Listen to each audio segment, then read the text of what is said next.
like this number. Don't you know he's listening? The 13. He's here. You have entered the 13, a place where real stories about music, touring, and the beyond are told. Music does something to us. We all experience it in our own way. It can affect our senses, transport us through time, and release emotions. On this podcast, we will talk with people about the power of music and the beyond. What does the beyond mean? Let's find out together.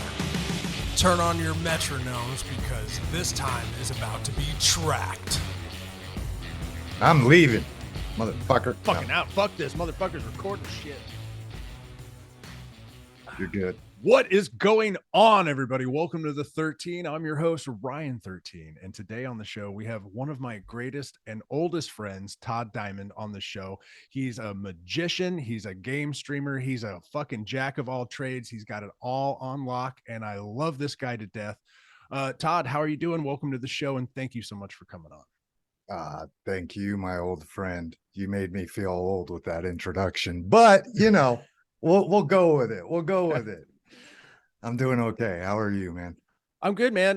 Just living life. Just got back from a Stabbing Westward show last night. Had a lot of fun. Nice. And, Yeah. it's just always good to hang out with those guys and see the guys, even if I did put myself into even more debt than I probably should have by going to the show, but it was totally fucking worth it. It's the world, man. Everyone's in debt. And what else? Not making money. Yeah. Yeah. The money we were making last year or the year before isn't as much as we're making now. So. No. It's not the same. So Todd, let's let my viewers / listeners know a little bit about you besides what I just kind of said, magician, jack of all trades. What do you got going on right now? Right now I'm just doing content creation and working on a side project for opening a sober house for people that need help with addiction and things like that, and job hunting like everyone else.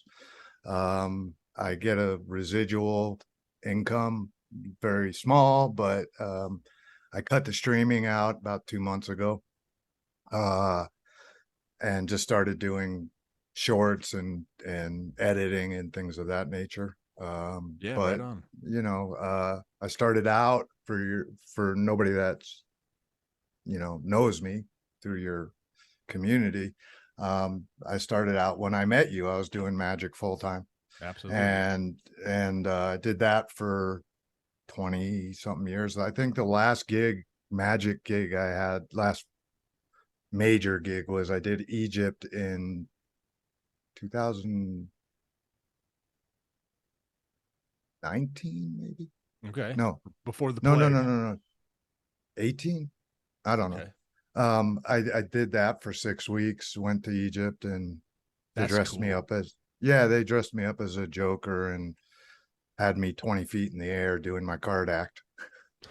It was really weird. It was a weird gig. I was on a platform like about the width of me, and I had to act like the Joker and produce cards from everywhere, and it was pretty trippy. And then I had a $2,000 jacket stolen, and I was like, I think it's time to go. That's the only contract I've ever broken. Besides getting your jacket stolen, how was Egypt itself? Like, I have a buddy who just the people are amazing. The people were awesome. Really warm, down to earth people culturally. Unfortunately I didn't get a chance. That's the problem. Like and you know this from the music industry and growing up around Doug, and me growing up around Doug too. Magic's the same way. You fly in, you do your gigs, you don't really get an opportunity to go. Like, I didn't get to go to the pyramids, I didn't get to go, all that stuff you want to do, you don't have time for it because you're there working. So did that for, that was my last major gig. I don't even remember the date, but it was like maybe 8 years ago. Okay. I think 8-ish years ago. It was right before, actually, no, I started streaming and I took a break to go do the gig. And it was my last, about 8 years ago, my last major gig. Sure. I still do magic here and there, but like it's not a full-time career anymore. One of my favorite things about meeting you when I was younger was that like you were a magician, and just like just sitting at a dinner table, hanging out at Doug's house. And by the way, everybody, we're talking about Doug Pinnick of King's X. We'd hang out over there, whatever, and we'd just be sitting down having dinner or just talking, and Todd would just fucking pull out some fucking card literally out of thin air and start doing something crazy, or make a fucking coin go through a glass table. Like like he's really good. It was always like, as a kid, like I remember I went and saw David Copperfield. Yeah. I think I was 12. My mom took me in, and he did all this big illusions, which were amazing, like, you know, the car appearances and all that stuff. And it was amazing, but he did this one card trick. I didn't even plan on being a magician. That wasn't like my dream or goal or anything. Like, I didn't grow up as a kid going, you know, when you're 6, 7, what do you want to be? A firefighter or this and that. I didn't know. I went and I just wanted to learn. He did this card trick, which they had a camera, and the camera was on his hands. Okay. And I was like, I need to learn that card trick. Yeah. And I was 12 years old. I didn't care about all the other stuff.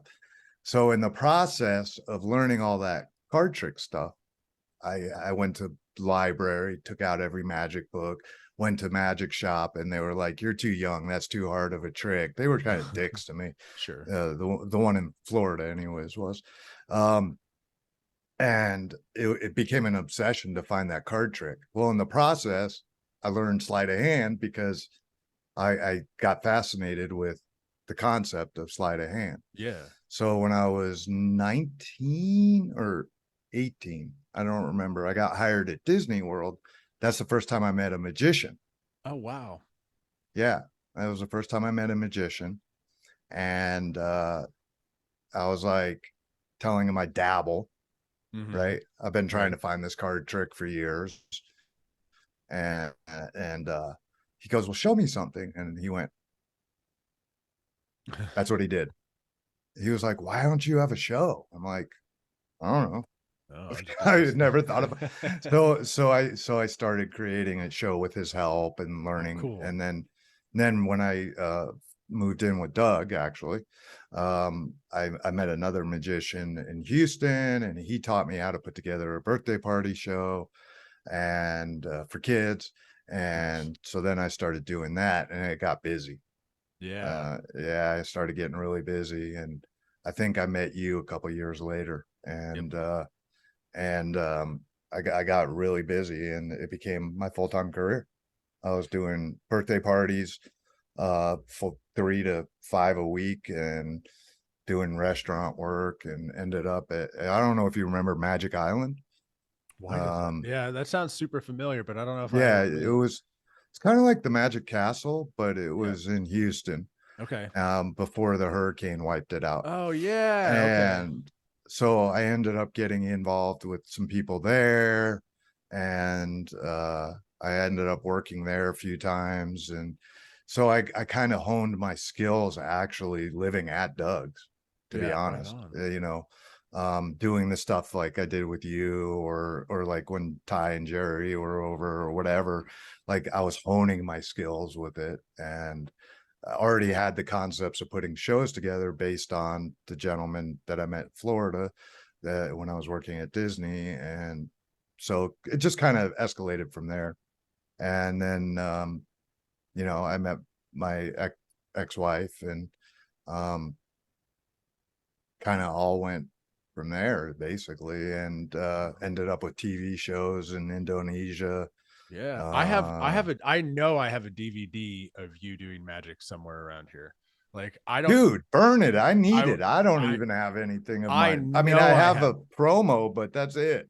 I have it, and it's not in this room, and it's in the closet in the next room, because I like just you talking about that. I was like, holy crap! I just remembered. I'm like, holy crap! I do have it. And it's in like a little. I think it might be a promo thing. Dude, send it to me. Like, okay, burn it and send it to me, because I had, like, from those days, I've lost all that stuff. Like, I have a current promo that's, I mean, even that one is 8-9 years old. Like Okay. if I were to ever get back into Magic, I'd have to do a new promo for it. But Yeah, I'll burn it. Actually, now I've got that's funny. a whole thing. Like now I'm gonna go in there because I've got boxes and boxes of DVDs because I don't even have a DVD player anymore. But like I know it's in there because I remembered showing it to people like, this is my buddy, check this out. Like, this is cool. Oh, that's funny. Yeah. Uh, But so it started doing that. Ended up basically at a gig in Saipan. I fell off of an illusion and slipped a disc. oh That no. wasn't not fun at all. And in the middle of all this, going through a divorce. So I'm in Yeah. Saipan, going through a divorce, fall off an illusion, and as you know, the show must go on. So I never did any rehab or anything, and just at the time I was still drinking and stuff, and so I was just popping pills and still drinking Yeah. and putting on a show every night. And when I got done with the show, I turned it over, sold the rights to the show to a buddy of mine so he could perform it. He took over the next contract because they wanted to renew. I was afraid of losing my marriage, which we, broke up anyways. But Sure. so I left. And so you think about this, for a year, I've been on stage, physically moving around, dancing, jumping off illusions, this and that with a slip disc. Oh my gosh. Never got it fixed. So the nerve fused with the disc. And I'm like, no. oh shit. Yeah, exactly. So I was like, what do I do now? And a buddy of mine was like, have you ever heard of Tim the Tap Man? I'm like, no. He's like, well, you're a gamer, right? And I'm like, yeah, I do my shows and I go into my hotel room and I just sit down and play a couple hours games and go to bed. Yeah. And he's like, this could be a solution for you. And I go, what are you talking about? At the time, there was no Twitch. It was Justin TV. Yep. I remember And Justin TV. it was right before it switched to Twitch, actually. Okay. And so I started watching Tim. This was before he blew up. Yeah. Right. Okay. He still had 100 viewers or whatever, but it wasn't like now where he has 20, 30,000 viewers or whatever it is. And so I started watching him. I was like, huh, if I interact with some magic, I'm an entertainer by trade. This might actually work. So I tried it, and surprisingly, it worked. So that's how the segue happened from magic into that, because I can't physically, I had to change my whole entire magic show. Got rid of all the illusions and the big stuff because I couldn't physically, I still can't physically do them anymore. So now I travel with a briefcase for a show. If I get hired for a show, it's a comedy, mentalist, magic show combination thing. So that's how I segued. I tried it and I was like, oh, this is kind of cool. I was playing at the time a game called Paladins, which we talked about earlier. It wasn't even in open beta yet, and I just fell in love with the game and ended up on, I don't know if I started on Twitch playing Paladins, and then I moved to Mixer, which was owned by Microsoft at the time, and I got partnered like within less than a year. Oh wow. And I've been partnered ever since, until 2 months ago, where I turned in my partnership at Facebook. So and that was a conscious decision just because of where the industry is and certain things and my health, because I had cancer, a bunch of stuff happened in my life, but thank God I'm cancer free and all that. You and I talked about that off stream, but so that's kind of the segue of what I do. So a lot of people ask, and I'm sure you've asked a lot of people this question too, what's involved, So magic is a lot like streaming. There's lighting, there's sound. You have to be a lighting man, a sound man. You have to be an entertainer. You have to be a psychologist. You have to be all these things, and you have to learn how to edit. You have to learn how to graphic design. You have to learn all these things, just even for magic. Sure. So a lot of the stuff I learned from magic I was able to transition in. So social media was, is the majority of the work for streamers. Yeah. Right. If you should be spending more time on social media, Yeah. marketing and networking than you should be streaming. You should be doubling that. Yeah. If you stream 3 hours a day, you should be 4 to 6 hours a day doing, social stuff. Yeah. Yeah. It makes And sense. yeah, because otherwise who the hell's going to know who you are? Yeah, it's So flyering. I already It's kind of flyering in the 90s. You got to go out. yeah. Flyer. Remember painting the town, right? Yeah, that's right. And I did that when I was in the circus. Yeah. I'd perform, and a friend of mine was actually ahead of us painting the town, with flyers and stuff. So I've been really blessed to travel the world but not see it. Yeah. I don't know if that makes sense. No, it does. Me too. Yeah. I Yeah. agree. And I didn't get rich off of it, but Me either. the life lessons and the stories are all there, Yeah, So dude.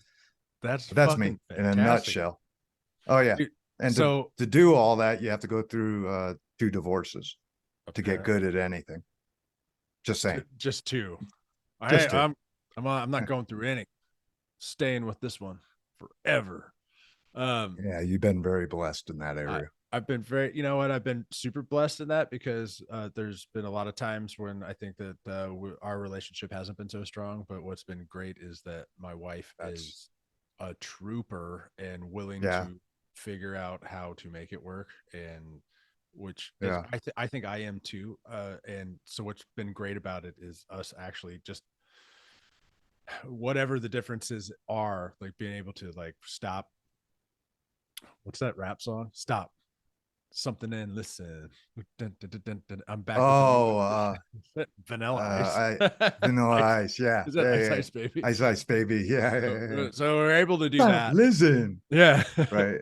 We're able to like, okay, let's like get out of ourselves for a second and come back to that's me and my current spouse. And Perfect. like we'll have an argument and then like wait, pause, an hour later, let's talk it out. That's right. Yeah, I go for a walk. I'll go for a walk, or I do this grounding thing. I go out and outside, take my shoes off, put my feet in the dirt, and just kind of meditate a little bit. Whether that's working or not, it's a great distraction from whatever it is you're pissed off about. I do something similar. There's a huge Buddha on the top of our apartment building. Okay, right on. So our landlord, bless his soul, gave me the key to that area. Yeah, nice. So I just go up there and just stare at Buddha for like an hour and be like, okay, all right, there's more to life than just arguing over stupid crap. That's right. That's right. Dude. I may not know what it is, but there's definitely more out there than I know. So what's that old it's not old, I guess it is old, that old Shakespeare, there are more things in heaven and earth, Horatio, than are dreamt of in your philosophy. Yeah, it is Shakespeare. Or like Socrates, and it's true. Or Socrates says, and paraphrasing, is like true knowledge exists in knowing that I know nothing. Yes. Yeah. So it's like it's a lot easier to walk around acting dumb than saying I know. Yeah. And don't get me wrong, we all know stuff, right? Sure. Like things, I know things, I have skills, you have skills. But at the end of the day, in reality, everything we know is something we learned from somewhere else or someone or something. So in reality, what the hell do we really know?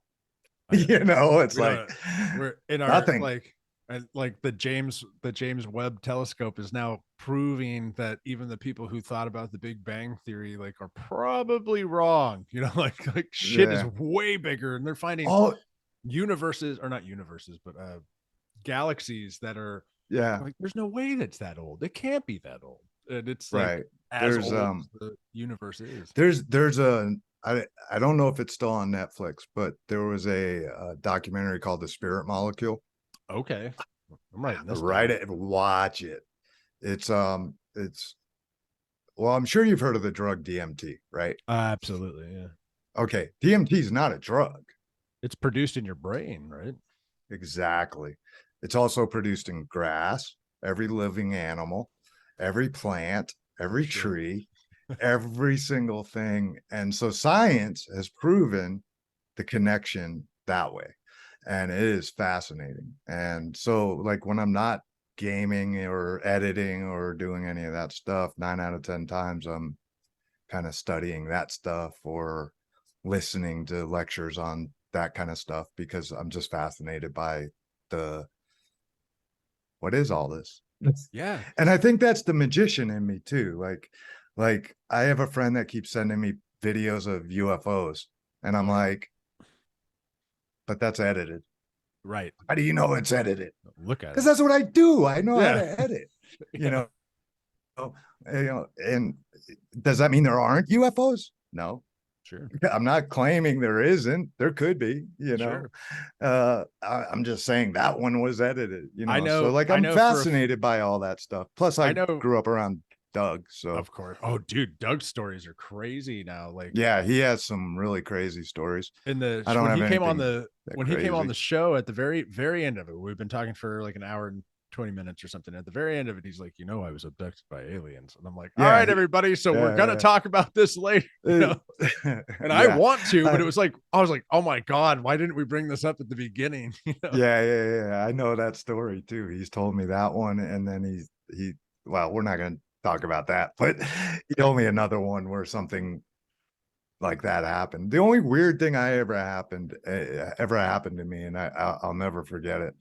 In we'll call it whatever, the spiritual realm or Sure. whatever it is, was I was 7 years old, I think, and the phone rang, and I just started crying.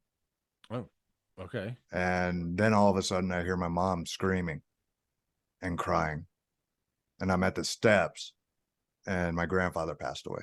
Oh, wow. And so, like, intuitively, I knew that ring. I don't know what it was, but at 7. And then about a week later, after the funeral, a couple weeks later, whatever it was, and it's such a vivid memory of my childhood. Yeah. And I was sleeping, somebody tapped me on my shoulder, and I woke up, and there was nobody there. And I went into my mom's room, and she was sitting up crying. I'm like, what's wrong? And she goes, I just saw my dad. Oh, wow.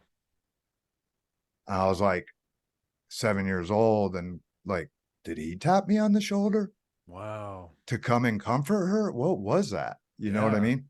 So like, I never discredit when people say, oh, I saw a UFO or I saw a ghost or anything like that. Like, I don't discredit the stuff. I just never really experienced anything of that nature.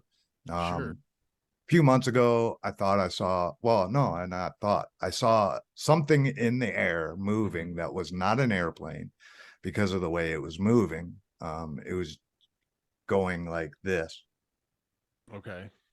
Airplanes don't do that. No. So what was it? I couldn't tell you. I tried to zoom in with my phone. I couldn't get it close enough, I and I came back in. I'll never forget. I came back into our office, which we're in now, and I looked at Rye and I said, I might have seen a UFO or ghost or something. I don't know what I saw. And so you believe now? I'm like, I don't know. Can't explain it, but I saw something weird. Exactly. And that as a magician, that's our job, is to figure out those problems. Right. And solve them to create an illusion to trick your brain. Yeah. So was my brain tricked? What, like, so, I start, Sure. so I've always kind of studied that stuff, and always wanted to know more about like the spiritual side of life. Yeah. Whether it was Christianity, Judaism, Hinduism, Buddhism, it didn't matter to me. I always wanted to study what other people believe. Yeah. Because I believe that one, it helps us as human beings connect, and Absolutely. two, it's the question everyone's asking. Yeah. You know, why are we here? What's Why are we going here? on? And so, as a magician, I create the illusion of knowing or not knowing Yeah. on purpose to create that. And so, to me, it's always been a big part of like what I am as a person.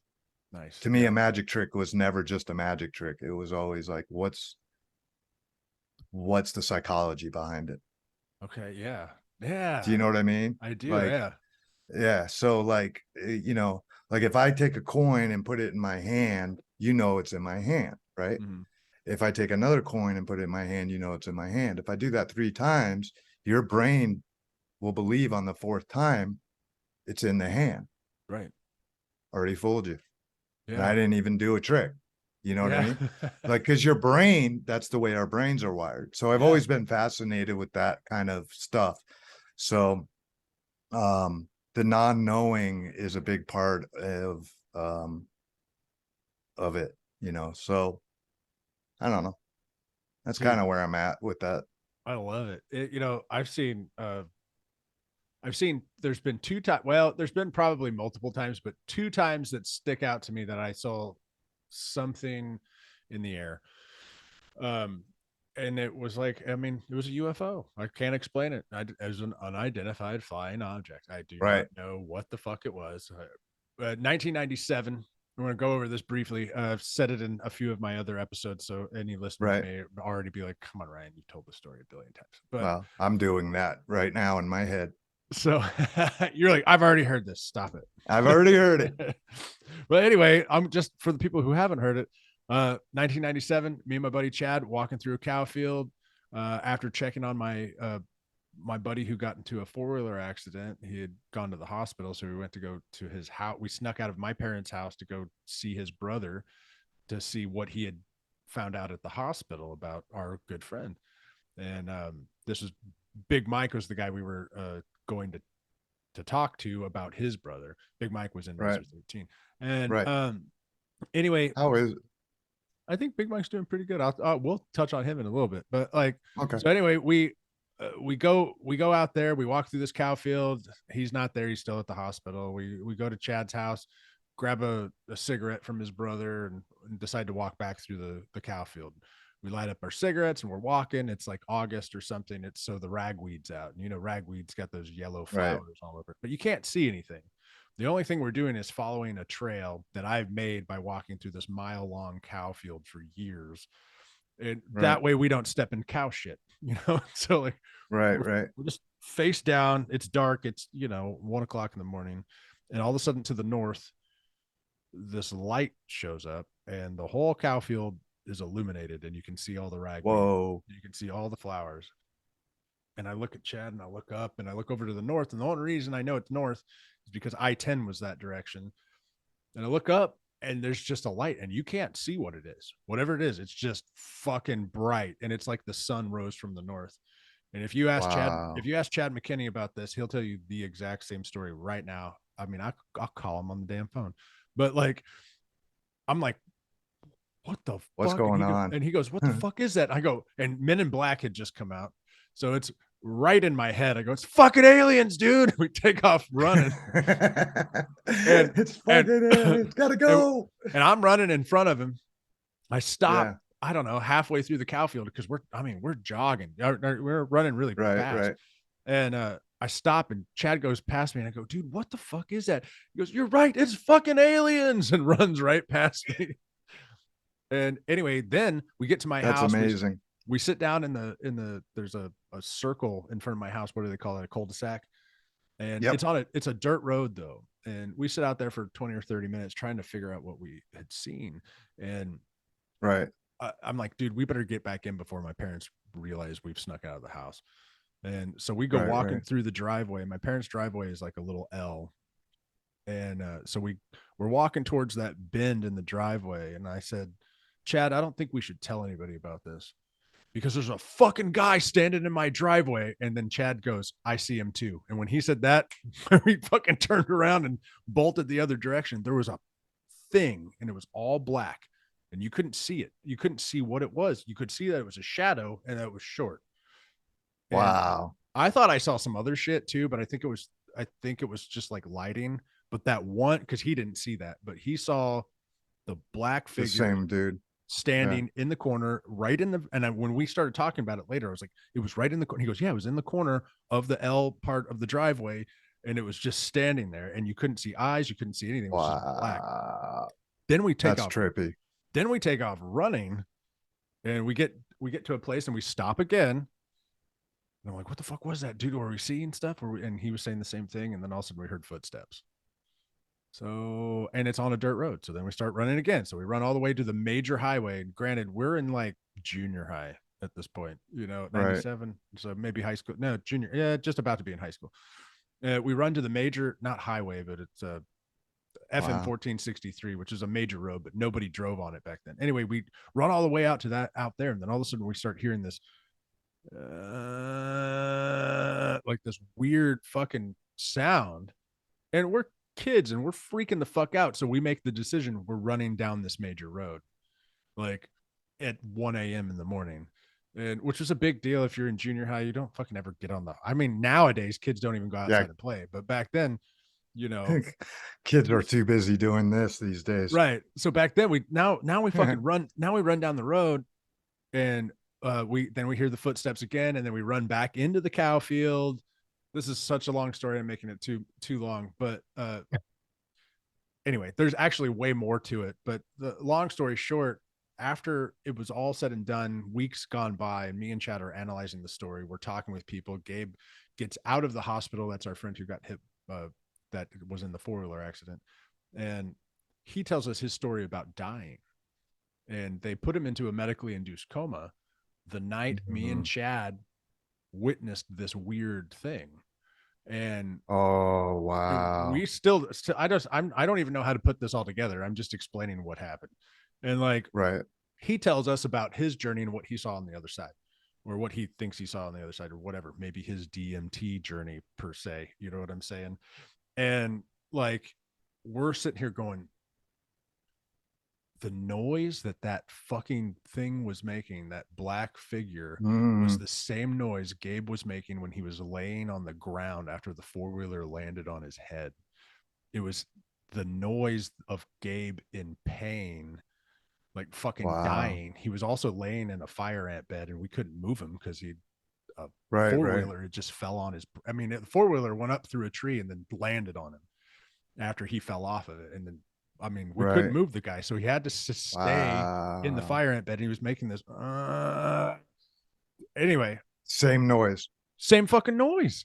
And like, I don't know, like, I know this sounds crazy, and that was in 97, and what, we're almost how many years is this later? Fucking almost 30. Like, we're fucking just, I like this story. Chad will tell you the same story. It's one of the craziest things. Another time I saw UFOs in the sky outside of Brady, Texas, and they were just lights kind of moving around. Never really could see what they were. Yeah.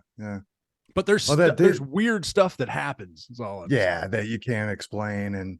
And I do believe the DMT experience is, like, I've never done DMT, but like, I believe that a great example is there's a story, old Buddhist story, where this guy hiked up this mountain and to go visit this Buddhist monk that was just meditating all the time. Okay.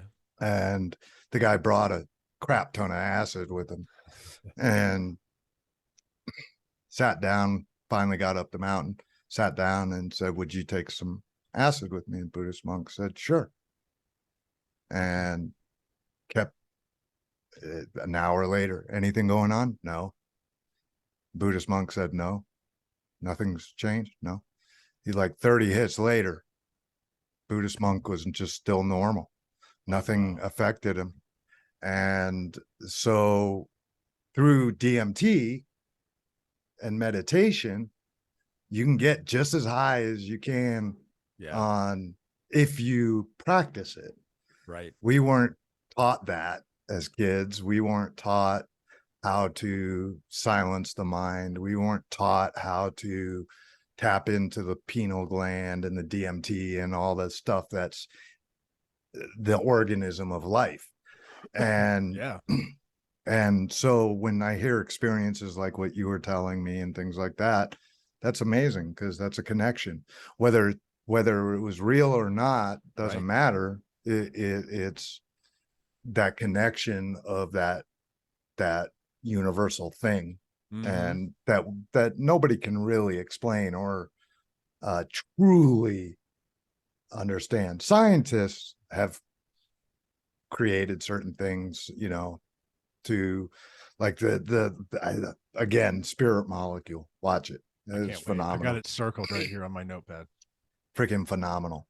They did tests with people that actually take DMT, Okay. and then they did tests with people that don't, that meditate, like Buddhist monks and things like this. And one of them, there were 3 Buddhist monks praying over water, and 20 minutes later, it crystallized, Whoa. all through DMT. Yeah. And the Buddhist monks didn't take any DMT. So, like, Dude. Yeah. we have a lot more power and strength in us than we will ever know. Yeah. The one, and I'm not against Christianity or for it, or I have no, Sure. Either way, doesn't matter. But the one Bible quote that I truly understand is, God is everything or God is nothing. So at the end of the day, what you're telling me is truth, because that's everything. So, like, anything bad or good or weird or experiences we can't explain is all the universe. It's all connected. So it's all everything, Yeah. And I just find it, I should have honestly, I should have skipped magic and streaming and all this stuff and just studied theology and learned, like, gone to college for all that and stuff like Yeah. that. Instead, I went to college for computer science like a dumbass.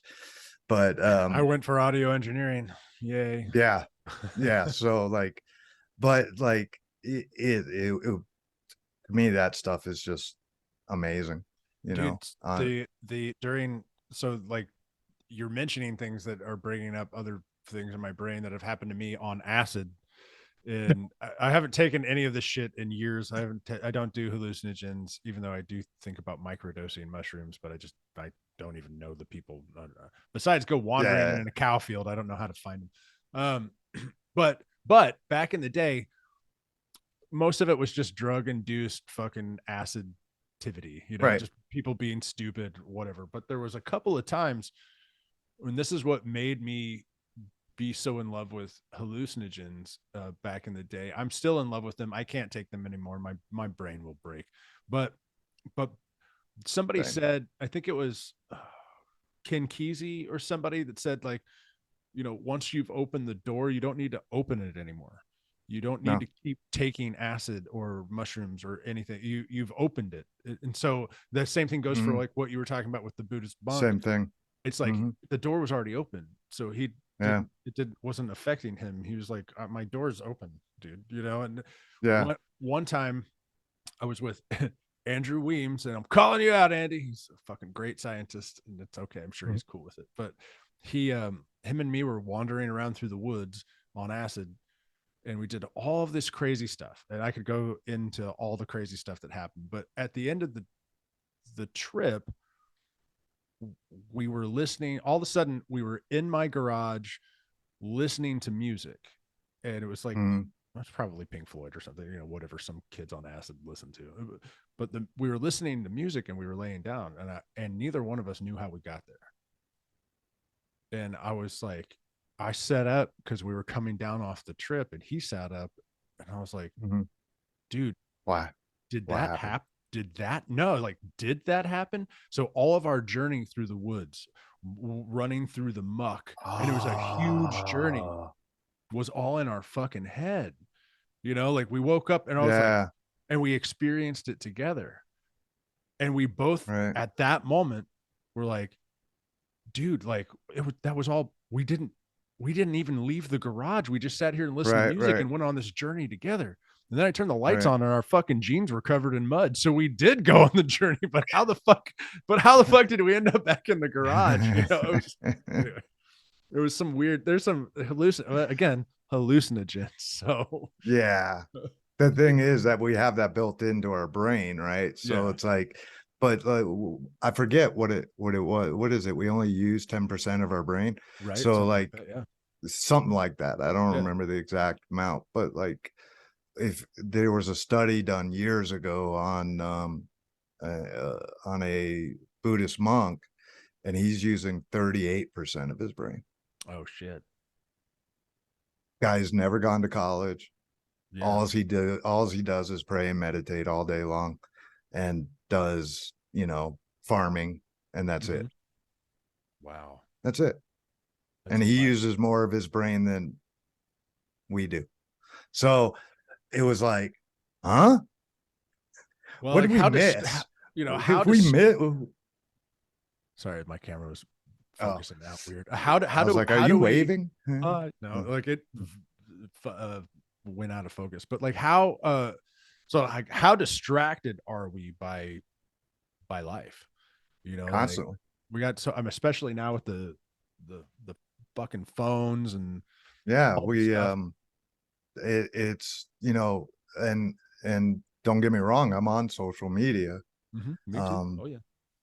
but I don't scroll for 5-6 hours. I have friends that do that, and I can't. My brain will go insane. And we're so distracted. You're so right. Like we're so distracted that is everything is designed now for us to interact with Inanimate objects yes, that tell there us that's where to the that go and tell us what recipes to cook and tell us what to tell do. us everything, tell us what we like. I Yeah. mean, that's the craziest thing, like there's no I was telling Rye the other day, I said, I think my life would be complete if I could find a way just to help others and meditate and disconnect completely. Yeah.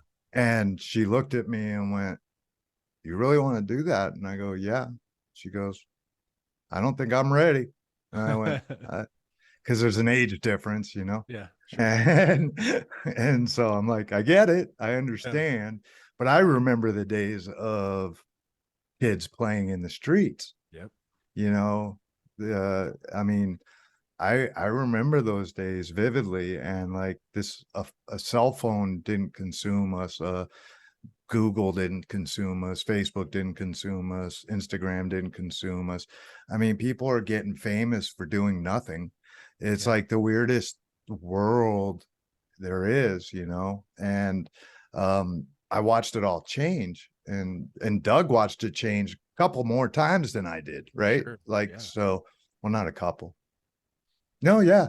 Two, Yeah. two generations. Doug was around when Yeah. integration started, so like Yeah. So that was two kind of generations different. crazy. So Yeah. like like I remember when being gay was taboo, Right. like I remember when Doug came out and the whole Christian community shit on him and took King's X out of record stores and everything. yeah, it was like, what? So like I remember now it's the opposite. Everything's reversed. It's reversed. Now we got trans woman man. Yeah. I don't know how to say that on a can, and Yeah. throwing the whole world out of balance. Yeah. So like now it's like everything's reversed, and that's okay. Like that's the thing that goes back to it's everything or it's nothing, so like that's okay. I mean, it's very fascinating, and like watching you grow up was kind of cool for me, like because I remember when you were doing all the drugs and partying all the time and doing all that stuff, and then when I started getting on you when you were in Razor 13, and I was getting on all of you actually at the time. True. I was a hard ass. I was like, you can't fucking do that shit. Stop it. You know, but Gotta fucking focus here, motherfucker. right, this shit is serious. What are you guys doing? You know, but like I remember, and then watching you transition into a man and getting married, and so like I understand a lot more about life from observing than I do from experiencing. And I've experienced a lot of shit. Yeah. You know, still am. Sure. You know, and it's life is cool even when it's bad. Does that make sense? It does. Like I'm going through a really hard time right now, you know, and I don't want to get into it too much, but like I'm going through a really hard time, but I still find gratitude in like my spouse. I find gratitude in our friendship. I find gratitude in my friendship with Doug. I find gratitude, you know, and you have to be able to do that because like you said, everything is so distracting now. Yeah.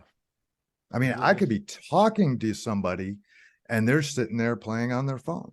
Oh, I'm like, huh? Yeah, all the time. I'm guilty of it too. I'll be in the middle of a podcast, like right now. I'll be like, "Oh, what's up? Oh yeah, good job." I watch streamers do that, and I get so annoyed. Like I'm like, that is the worst thing. You're disconnecting yourself from your community by doing that. You know, and it's so all consuming that if you're not aware of it, you don't even know that like you're being rude, which is what it is. That you're being rude. You get on your phone. Oh yeah, it's not a conscious. I don't believe it's a conscious decision that people just, go, ding ding. It's so I have a friend, and this is really cool. Well, actually, he's my landlord, but he does not. He has a phone. Okay, it's always on mute, and he checks his messages at night, and that's it. Right on. Good for him.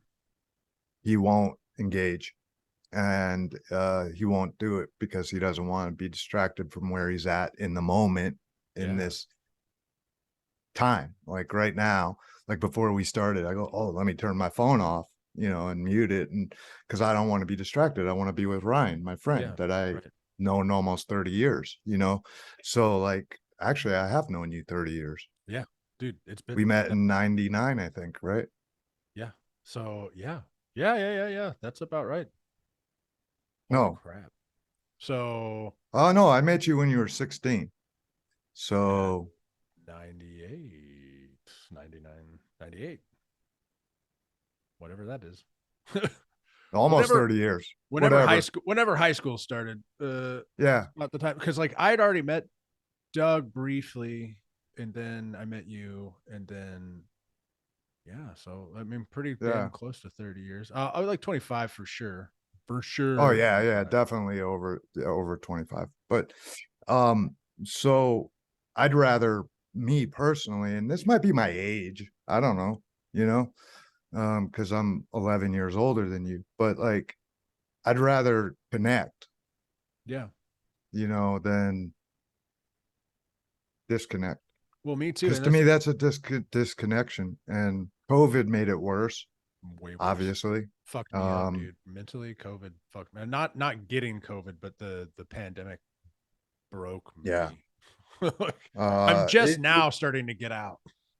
Yeah, me too. But that's not because of well, yeah, I guess it is partially because of COVID. The other part is like I stared at a computer screen for 8 years every day for 14, 16 hours a day.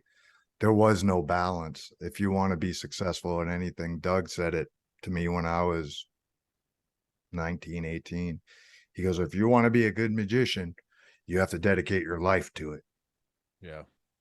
So I went into streaming with the same attitude and didn't realize at the time there was no balance. I didn't have any balance. I wasn't going out.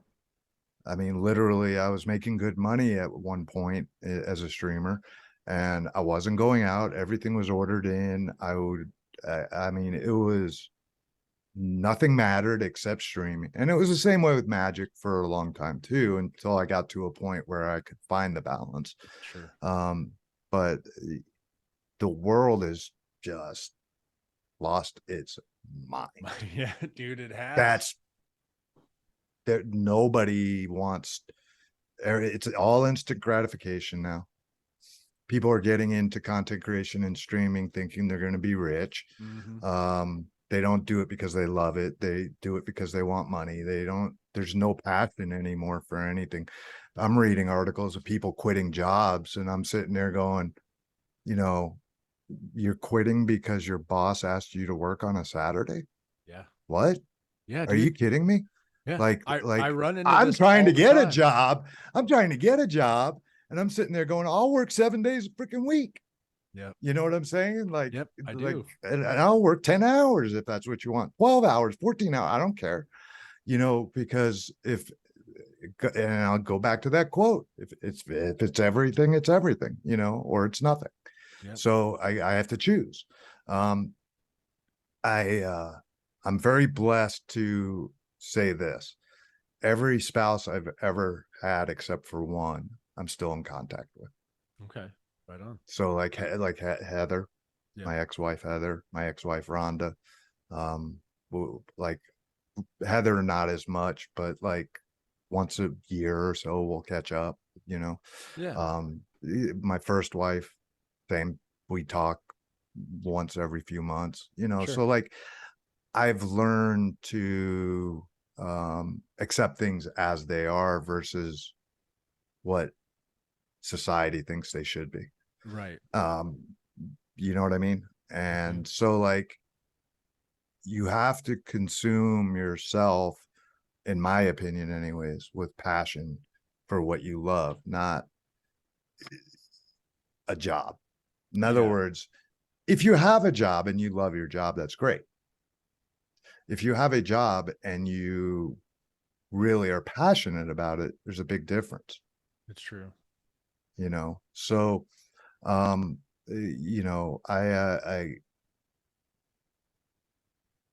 think the work ethics have changed over the years. The remote thing screwed up a lot of stuff. I think I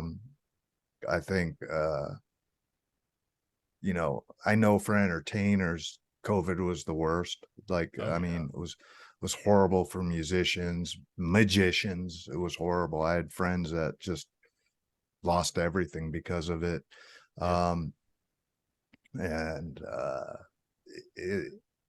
It's just weird. It's not bad or good. It's just something else. Yeah, it's different.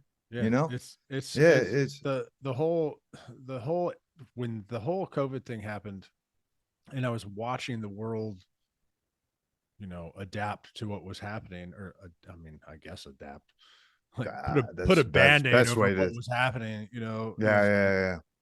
Like you said, all of a sudden everyone is a content creator, including famous people. Like bands were like, okay, we figured out how to make it look like we're all playing together live from our houses over Zoom, which they obviously fucking weren't. Like, as from an audio engineer point of view, I know how that happened. Right. From an editor's, I know. I know how they did that, and it was cool because to a person who doesn't understand any of that, you're like, dude, look at them. They're just playing from their house. This is great. But if they actually played from their house, everyone would be delayed 3 seconds and they wouldn't be playing the same notes. And there'd be right. It would be a complete mess. There'd be some problems there. But then that's why I love magic. I didn't have that problem. I could do a trick. Although I've been accused of editing my magic, and I'm like, no, I've never done that. Where's the clip? Yeah, where's the edit? Have you seen it? Yeah, I haven't seen it. There's no jump cut anywhere here. Yeah, I've been accused of that several times, and I was like, no, I never did anything on camera. And that was in fact like with the TV specials. That was part of my contract. I said, if I can't do it live, I won't do it on TV. Oh, there you go. So in other words, if I can't create it live on a stage, I won't do it. So I've always kind of kept that moral value with when COVID hit. So I was like doing magic on stream, and had a couple of people DM me and were like, you somehow edited that live. And I'm like, no. Yeah. You're using a bot to do that. No. It's like, Just know it's what sleight of hand. It's my hands. It's right here in front of you. There's Yeah. no, so watching all that take place, and then watching other magicians that were doing that, okay, or paying actors to react or whatever you want to call it. Chris Angel. I didn't say Chris Angel. I didn't say that. Oh, me neither. I didn't. It was a cough. I could say names, but actually he's not one of them I'm going to say. Oh, okay. But we that's funny. I actually went to a Chris Angel shoot when he was doing the car stunt. Oh, really? He was locked in the box. We were living in Vegas at the time, yeah. And then I went to another shoot, but that's an off. What was the David Blaine? There's the other guy. David Blaine's great. He is truly a magician, like 100%. Ran into him once briefly with like 10,000 other people that ran into him at the same time, and so it was like a handshake and a slap on the shoulder. It was cool. Yeah. No, I was very lucky. I got to hang out with him and a few other people at a magic convention once. Oh, nice. For a few hours. And one, he's a great magician, and two, just a really humble guy. You know? Right on. And I think that's the difference between the other person. You coughed. One's humble, one's not. You know what I mean? One's a rock star. Right, and one's a humble dude. So, but like watching the transition of all that happen, like my friends that, like, example, I have friends that are cruise ship magicians. Well, they all shut down during COVID. So they started doing live shows from their home and selling tickets. Of course, it's nothing like what they make on cruise ships, right? I never did. Well, that's not true. I did cruise ship once, and then I what's the word? Got seasick and said, "I'm never doing this again." But when you can't see land, you get I don't know, seasick. something about I think it was the waves, or I don't know, but it just made me nausea. I was nauseous the whole time. Then I did 2 shows, and one close-up show and then one stage show, and I was like, that was my contract. I was supposed to do for 2 weeks, and I did it, and they called me back, and I was like, oh, thank you.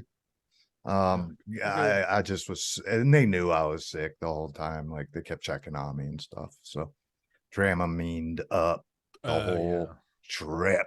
I was like, but so it was interesting watching, like, my friends that I know do really, really well as magicians, like on cruise ships and things of that nature.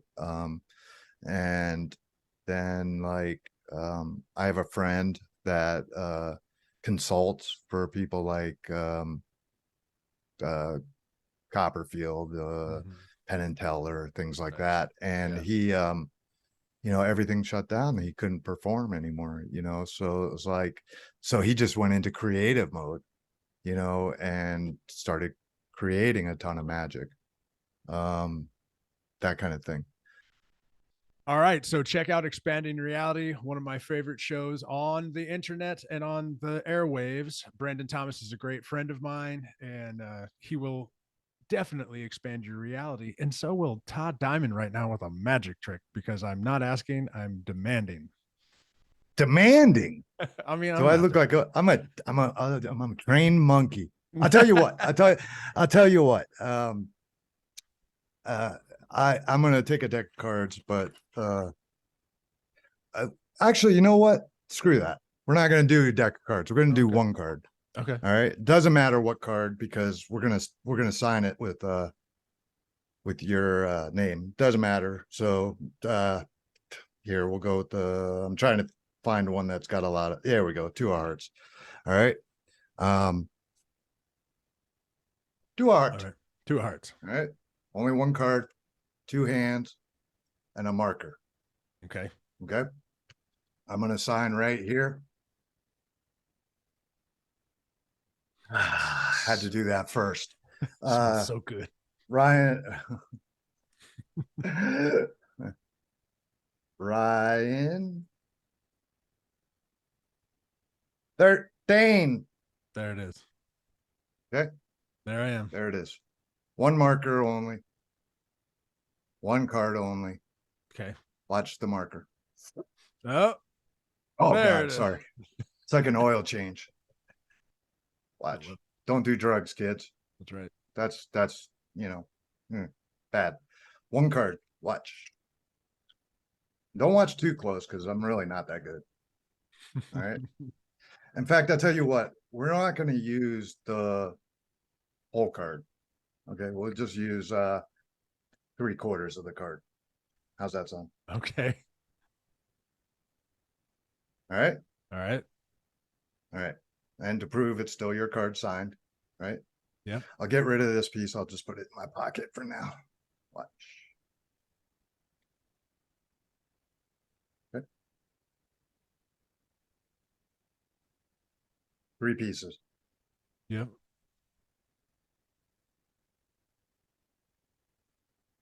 Oh shit. Hold on a minute. Let me get the other piece, make sure it matches. And it does. It's a perfect match. Dude. Now, a lot of people will say, hey, if you're a good magician, restore the whole card. And I always tell them I'm not God. I'm just a magician. I'm not that good. So watch. Ah. There you go. There you go. Vanished. Awesome. Dude, Yeah. that's so cool. I always love watching you do tricks, dude. That's so much. Or Thanks, man. illusions. Yeah, they're tricks. I mean, it depends how the magician wants to present it. It's like I always tell people at the end of my show, what you witnessed and what you saw was all an illusion. However, my job is to make you think what is real and what is not. Yeah. So when they leave, they go, because I mix reality. Like at the end of my live show, literally I have a normal deck of cards in my hand. Somebody comes up and shuffles the normal deck. They rubber band the normal deck and they bring it out to the audience. And 3 people, 1 on the left, 1 on the right, 1 in the middle, select one of the cards.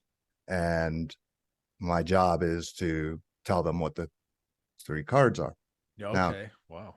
Psychology wise, I got 3 people standing. So I'm going to get a standing ovation if I get them all right.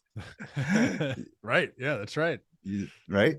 So, so I mix a trick in there with some psychology. Okay. And with some old, I don't know if you're familiar with NLP, what neuralistic language programming. Okay. Yeah. A little bit of that and a little bit of cold reading to get what I need and a trick. So it's a combination of real and a trick and psychology for the last thing I do at the end of the show. And it always leaves them going, what just happened? Yeah. Because that's and it was that real? Was that a trick? Was that? And I always tell everyone, nothing I do is real. It's all an illusion or a trick. And it's all perspective. So leaving them wondering about life and what the possibilities are of like the stuff we've been talking about today, that kind of thing, like is always my goal when I perform a live magic show. Yeah, right on. Which I haven't done in about 8 years, but like that's what it was. And still to this day is if I ever decide to do it again full time. Yeah, so. right on. Dude, yeah, you've always been really fucking badass at it. That like me and Oh, I our appreciate that. friends have been, like I said before, I don't know if I said it on this recording or if I said it before, but like our friend Sean, when Sean came over and was like, show me how to do something, and you showed him how to make this card disappear, and it was like Right. Sean was like, dude, look at this, and showed me how you had Yeah. shown him, and it was like we were all like doing this thing, Yeah, and it was yeah. like, this is so I much think fun. I don't remember. I think I taught Ty a couple tricks too. Oh, I bet you. I think you did teach Ty some tricks, because I think I remember Ty showing me stuff. Yeah, I think Yeah. I remember I remember us all at the kitchen table and Ty asked me. Now that I'm thinking about it, I think I did teach Ty a couple tricks too. Ty's coming on the But show. We were going to do it last awesome. weekend, but I think I don't know. He had to. Yeah, he had a show to do or something. So he's like, "Oh, let's do it." Yeah, didn't he just have a solo record come out, right? Yeah. Oh yeah. He had some Yeah, stuff yeah. going on. King's X had that new record come out, and Right. they're kind of um, Doing dates. gently doing Yeah. dates, which I Yeah. think is great, especially with like where they are, I, where they are in I life. think Doug was tying. Doug was tying. Doug was talking the other day about how his voice isn't as powerful as it used to be. And so on makes these sense. shows, He's a lot older now. 70, he's about to be 73. I And know. so like, Scares me. yeah, I know, me too. And like, he's my Uh, mom's age. And yeah. the anyway, he was talking about it. He was like, they found a cool way to balance the set list with where Doug does these songs he feels comfortable with, and he's letting Ty Right. and Jerry sing a lot more. And they even did it on the newest record, where Right. I mean, Jerry's got 3 songs on the new record where Jerry's singing on it. I was like, that's Jerry. That's Jerry. Well, wait, that's Yeah. Jerry. Like, cool. Yeah, And then Ty singing a lot more. So it's cool. I hate to see Doug pulling away from certain things, but I don't think but I wouldn't call sense. it. Yeah, I wouldn't call it pulling away. I think Balance. yeah, he's finding where he is now. Everybody's voices change. Metallica is one of my favorite bands. If you go and listen to their first record and listen to the one they put out last totally week, it's a whole different person. And he's 60. Like it's Is he really? Yeah, Hetfield's 59. Okay, we need to stop talking about age because you're making me freaking feel really old. Dude. I know I don't look 51, but damn, shut up. I'm fucking 40, dude. Shit happens. Yeah. I need my teeth cleaned. Part of life. Me too. I just noticed that. No, mine are yellow from all the coffee. Yeah, mine are too. I think this light right over here is helping me out though. Nice. Cool. As long as I have the light follow me around all of my life, I'll be fine. Yeah. The one of the things I wanted to go into is so for a short period of time, you were managing the band I was in, Razor 13. Whether it was official or not, I never knew, but you were helping us out. I was just helping you out more than anything. You were managing Doug too. And we were at the time. Yeah. At the time. I think I was. Yeah. And we were trying to kind of find a new path. The record had been released for like a year or however long, maybe not a year, but for a while. And we were just trying to find a new path. You had been talking to some record companies for us and all kinds of stuff. And it was great. And I got to stay at your house in San Marcos back in the day. And it was great. And you were always so fucking welcoming, inviting, and let me and my now wife stay there and just to have a place to crash during practices and rehearsals and whatever shows we were doing. I really appreciate it. And fucking Al Shire's calling me right fucking now. I'm not gonna show. I didn't want to show his number. Of course he's calling me right now. That's funny. Yeah. Shire is the only person I know who can do an impression of you. Wait, what? Yeah, he can do the perfect you. And I don't know how to hear that. Hold on. He's never done that to me. Hey, that's funny. Oh, call him back. I want to hear it. He's never done that. How's your Sunday going, sir? Hey, man, it's going really good. I'm doing a podcast with Todd Diamond right now, and you're on it. Hi, Al. Is this Leo? Yeah, you're on speaker right now. Mr. Diamond, Hi, Al. how are you, brother? Hold I'm on. good, brother. He How are says you, he's my good. man? Hang on a second. I'm gonna take my headphones out and then plug in the speakers so we can all hear each other. This is hilarious. Talk about putting me on the spot, and I love it. Yep, I know. Sorry. Well, No, hey, no. here, 13, I heard never us. apologize to me, sir. This is amazing. You know me. I I love this. As Jerry says, shits. Yeah, you do love this shit. Hang on a second. I gotta plug it in. Is this recording right now? Yeah. Okay. all just because I want to hear. Hey, the reason he's calling you back is because I heard a rumor that you can do an impression of me that's spot on.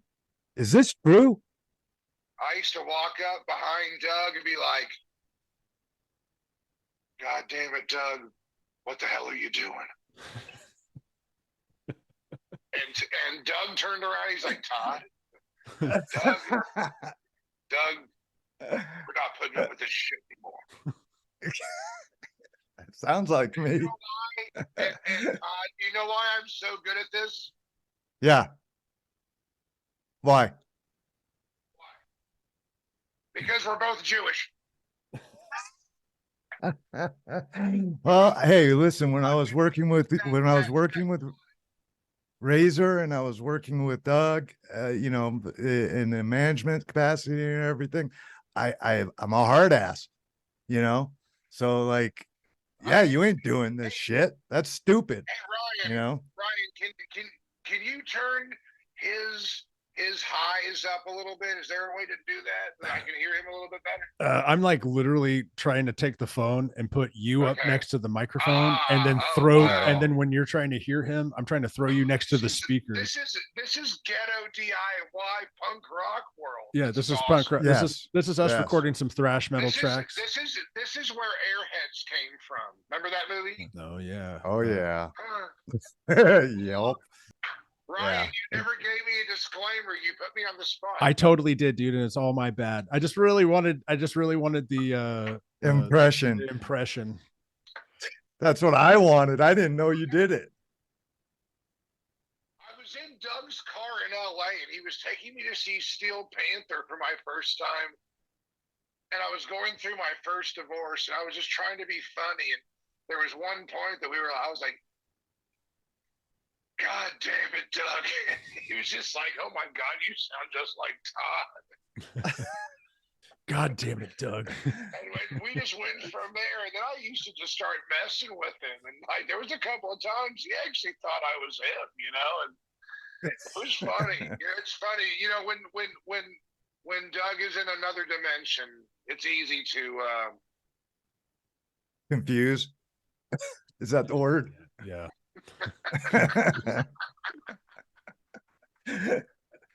Oh my God. All right, Shire, I'm gonna call you back. We're getting close to wrapping up. I had to answer when you were calling. I was like, I have to answer this. enjoy your interview, guys. I love both of you so much. Seriously. Love you, brother. And hopefully maybe one day we can do a whole 13 episode and we can just talk about old Razor 13 management and the magic ensues. That's right. There it is. Ta-da. Gentlemen, Right on. listen, boys, I love you both. Have a wonderful rest of the interview. Todd, call me anytime, baby. All right, I brother. love you, man. I miss you. I miss and love you too, man. In case you can't hear that, just relay it. Brother, we'll hang soon. 2 Jews, my friend. 2 Jews. All right. Thanks. Hey, Al, I'll call you back. Thank you so much for being put on the spot, brother. Thank you. Good night. All right, later. Good night. That was hilarious. Yeah, that sounds like me actually. Like I was very. He did pretty good, but he's normally does even better. I think I've totally threw him like, what the fuck is happening?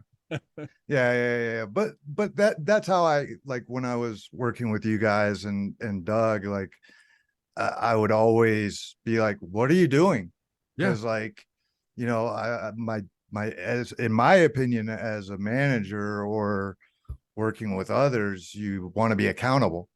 So the whole group needs to be accountable. So I always questioned everything, and I'm not going to say a situation on stream, but I remember, I mean, you can use this, but like, I'm not going to say names or anything. I remember sitting in a meeting with someone and I walked out and I said, that guy's going to screw you over.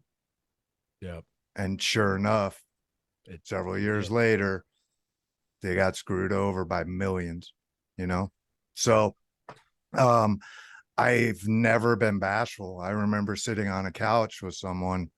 They said, I don't like you. And I looked at him and I said, and I care why?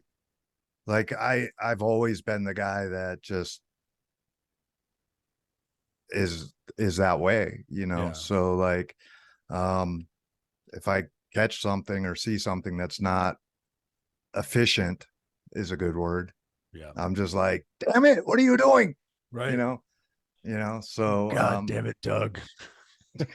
I've said that a lot in my 30 plus year friendship with him. God damn it, Doug. What are you But then doing? again, he's yelled at me a lot too over the years. So like, you know, but it's funny that Hal pretty much remembers all that stuff, That even was though it's what been I so mean. long. Me and that guy have talked on the phone pretty much every day for years. Up until recently, Yeah. we kind of decided not to talk every day, but we still talk very often. And Right. like, yeah, that's just, I mean, it's funny. Like, I think I went to his wedding, which was, I don't know how many years ago, and I Right. haven't seen him since, you know, but we talk every day. And it's Right. what's great about these friendships, and what's great about your friendship is like that we've literally just in recent weeks and months picked back up talking to each other Yeah. again. Yeah. And it's like it never missed a step. And that's what I No, love. there's certain friends in my life, like we can go months, years even. Doug and I, we'll message each other, right? Mhm. But like, um, we can go a year without talking. Yeah. And then Oh, when yeah. we talk, we're on the phone for 3 hours. I That's think right. that's why we text each other more, because like if we get on the phone, we don't get off, We're not getting you know? off. That's right. Yeah. So like it's certain friendships in life, you just have that connection where you just don't, like you said, miss a step. It's just natural, organic, pure love, pure whatever you want to call it. And that's what I'm trying to And do here with this is like when I have my friends on like you or Doug yeah, or whoever, like it's literally the people that I know we're going to have a conversation, and whatever we're going to talk about is going to be organic, and it's going to be great, and it's going to be fun. And right, if I enjoy it and you enjoy it, then right, someone else right, is right. going to enjoy it too, because we're just having a great conversation. And then Yeah, even when I get people on that I don't know, like when I had Billy Sheehan on, you know, it was fun, but it was a like-mindedness that just kind of comes out of the creative ether, the DMT world, or whatever it is, whatever it is. Yeah, the yeah, yeah. place that allows like-minded individuals to have great conversations. And that's what's And super and fun about doing this. that's something that I'm glad you brought up, because in life, the one thing I've learned is you have to surround yourself by like-minded people. So like I mentioned at the beginning of the podcast, like I'm working on a project, right? So I'm surrounding myself around like-minded people that have that same vision or idea of that project. Yeah. If you don't, there's no passion, there's no heart, there's no substance. And that goes with friendships, you Yeah, know? absolutely. So, you know, like if you essentially look at it, you and me both grew up with the same person in our life. So we grew up artistic, Yeah. you know, Yeah. and we grew up with the idea of being different and not the same mold. And, you know, so like it's all about being like-minded at the end Yeah. of the day, you know? Absolutely. So, and apparently with Al being Jewish. So, yeah. You know, Shire walks up to me one day and he goes, do you know like what kind of like what lineage you have? Like, do you have any do you have any Jew in you? I said, no, I don't know. And he goes, do you want some? I always make the joke, just go look for all the bargains at the stores and you'll be an honorary Jew. There it is. Yeah, that's a joke I always make.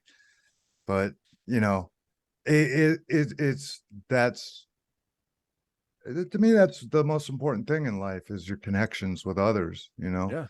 I mean, money comes and goes, stuff comes and goes. Think Yeah. about how many computers you've had over the years, or phones, or Yeah. or whatever. And people come and go too. Some people are meant to be in your life, like for Yeah. their whole life, like Doug and you, and you know, we're meant to obviously be in each other's life at some capacity. Yeah. Otherwise, we wouldn't be. Right. Other people disappear, Yeah. you know, Vanish, and you can't and ever get a hold of them again. They're gone forever, and you don't know why. or they don't get a hold of you anymore for whatever reasons. So, you know, it's just life, and I think that connection of like-mindedness is what creates it, Yeah. and I think that's important to me, anyways. No, to me So, too. To me too. Like that's one of my like again, just going back to it, one of my favorite reasons for doing this. It's an artistic release because I get to edit, right. you know, and then Yeah, yeah, yeah. but on top of that, I'm just having great conversations with great people. And so Well, because of I that, don't know about like, that, but yeah, you're a great person. And I love you. And like I love you too. this is like it's the conversation's the fun part, and then Hmm. the work is later, even though it's small, but it's, you know how editing is. So even though it's Hmm. small, it took you 4 hours to do this one thing. You know, it still takes. Yeah, I actually I prefer, and I don't think I've ever publicly stated this. In fact, I know I haven't. I prefer behind the scenes more Okay. than I do in front. Okay. Even with my magic career, like I remember, I mean, the television specials were 17 years ago. Yeah. I enjoyed doing post afterwards, watching the editing and doing all that and the preparation more than actually performing in front of the camera. Oh, right on. Yeah. So like for streaming, it was the same thing. Like I would stream. I enjoyed streaming because community, people talking. Right. That's the reason I did it, like was to have a connection with people, right? So like Mhm. that's why I did it, because traveling so much, you know, you don't get, you see people and then you don't see them again, and Yep. you move to the next state or country and you do it all over again. And with me, I was like, you know, if I'm going to do the streaming thing, I want people, you know, I want to make friends, I want to talk to Right. people, Yeah. you know. And it kind of got out of hand a little bit, but that's besides the point. I got to a point where I couldn't keep up with, I would wake up to almost 100 messages a day in Discord. I just couldn't Yeah. do it. Right. And so it got to a point where I had to back off a lot and distance myself from that. But I would spend just 4 hours streaming, and then I would spend hours editing and social media. And I enjoyed that side of it more, if not the same as the streaming side. Okay. And unfortunately, well, or fortunately, it depends how someone looks at it, I've not been able to find work doing the behind the scenes. And that's really what I would love to be, like a full-time editor or a Yeah. full-time, you know, social media manager or something in that realm, because it's the behind the scenes is where the magic really happens. Right. Like, I'll give you a great example. My opening segment of my show, 7 minutes. That's what's on stage. It's an hour and 40 minutes to set up. Oh, wow. And I enjoy that Yeah. setup. The 7 minutes is robotic. Like I can do it in my sleep, Okay. Yeah. but the preparation is cathartic. Sure. Yeah. I get it. You know, it's almost like a meditation. I totally Be get it it. like, and that's how it is when I work on like a new trick or something. Like I'm working on this new trick for the last several months, like 7 months. And Rye says, you know, to me, aren't you like tired of working on it? I mean, well, it's half there. It's not Yeah. ready yet, you know, and it puts me in a like meditative state. Right. Whereas people don't see that. They just see the front, right? Yep. They Like just see that. they don't see the rehearsals of a band. They don't see the yelling of a manager at the band. They don't see all the behind the stuff things. They don't see all that. They just see you on stage performing. Same thing with the magician or streamer or whatever. And so I enjoy that side of it. You know, Yeah. if you blew up, hey, I'll edit for you, you know, Yeah. like I'll call you. do you know what I'm saying? Like, Yeah. I mean, like all these famous YouTubers have editors, right? They And do. there's a reason, because Yeah. some people enjoy editing. And I'm one of those people. I enjoy pulling apart computers. I enjoy building computers. In fact, I've thought about opening a computer repair / custom build shop before, but you know, Well, everything's come over going here small. and replace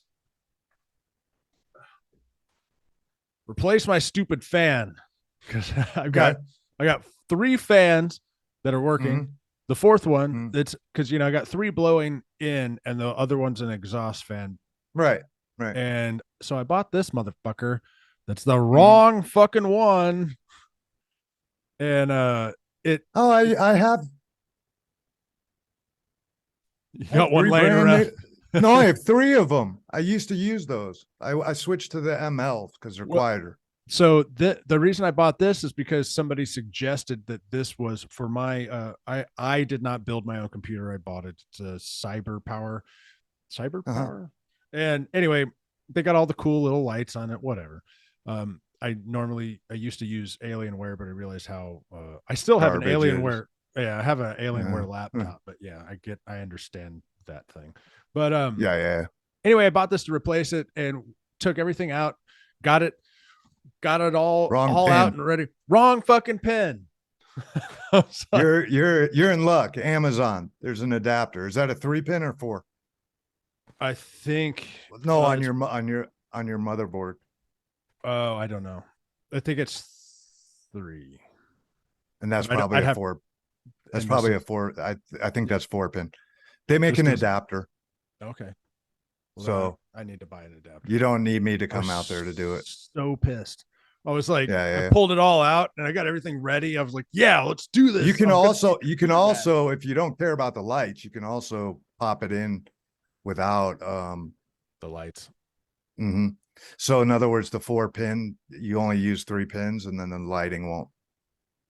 You I won't don't be care able to about the lights. Yeah, then just plug that son of a bitch in. I mean, I used to care about lights, but I'm just done. I've done that before. I just need I've it done to that function. before. Okay. Yeah. Right on. I've done that before. It should work. There's a chance it won't. Depends how old that computer is and the motherboard and all that. But I got it 3 years ago. no, it should work. I'm trying. I actually want to replace the graphics card in it too, because it's an NVIDIA. Oh my god, I can't think. It's low now compared to what everything is. Like everything's in like 3s and 4s, and it's like Yeah. 100. Oh, whatever. You're It's at like- 1050 or 60 or something. Yeah. And then when I got it, I was like, hell yeah, I can play this game and it's gonna look like this. Yeah. And then literally the That next still week, works. Here's the thing: does. if they still work and they're still updating it, why replace it? You know? Yeah, I just I played the Diablo 4 beta. Oh and, yeah, that can't handle it. And it like, I don't know, like the beta thought that my computer could handle it, so it maxed everything out, like just threw on the like Auto. on the options, just maxed it all out, and I couldn't play. I was like walking around in cubes. And I was like, okay, so I finally started the game again and Right. went down to the middle tier and it was slightly better. And then I went down to the lower tier Low, and it worked. and it worked great and it looked fine. But I'm sitting here going, well, what the fuck does the higher tier look like? Like I need now I want to buy This goes back to that instant gratification thing yes, it that we does. talked about earlier. I want the latest and greatest. I do, dude. I gotta beat the what is the Joneses? Keeping up with the Joneses. Yeah, I actually did a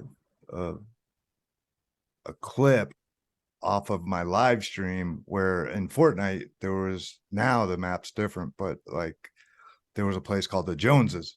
Oh wow. And I went on a rant about just keeping up with the Joneses, and like somebody clipped it, and I ended up, it was funny because like, it's not real.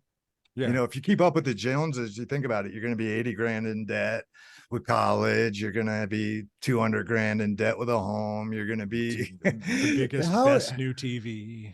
Yeah. It's like, it's the Jones. That's an illusion as far as it's a psyop. As a magician, that's the real illusion, Yeah. So like, but so I've thought about doing stuff like that, and because I enjoy it, like when I built you can't see it behind, but like I built Rye for her birthday a couple years ago, a computer. Okay. And it was like, for me, meditating. Yeah. Like I just get in that zone, and it's like time flies by, and it's kind of like this, like where you were talking, we don't know how long we've been talking, but like, so I enjoy that behind the scenes stuff a lot more than I thought I did. I knew I liked it, but over the last, I don't know, 2-3 years, I've realized I enjoy it a lot more than I thought I did. See, So, I need to jump into that because like we're episode 3 of season 3. I haven't looked at or edited the other 2 episodes that have already happened. Yo, editing room Ryan here real quick. I just wanted to jump in and say this is not the 3rd episode, it's the 4th of Vincent Fink's episode is on all of the platforms except for YouTube. YouTube booted that one.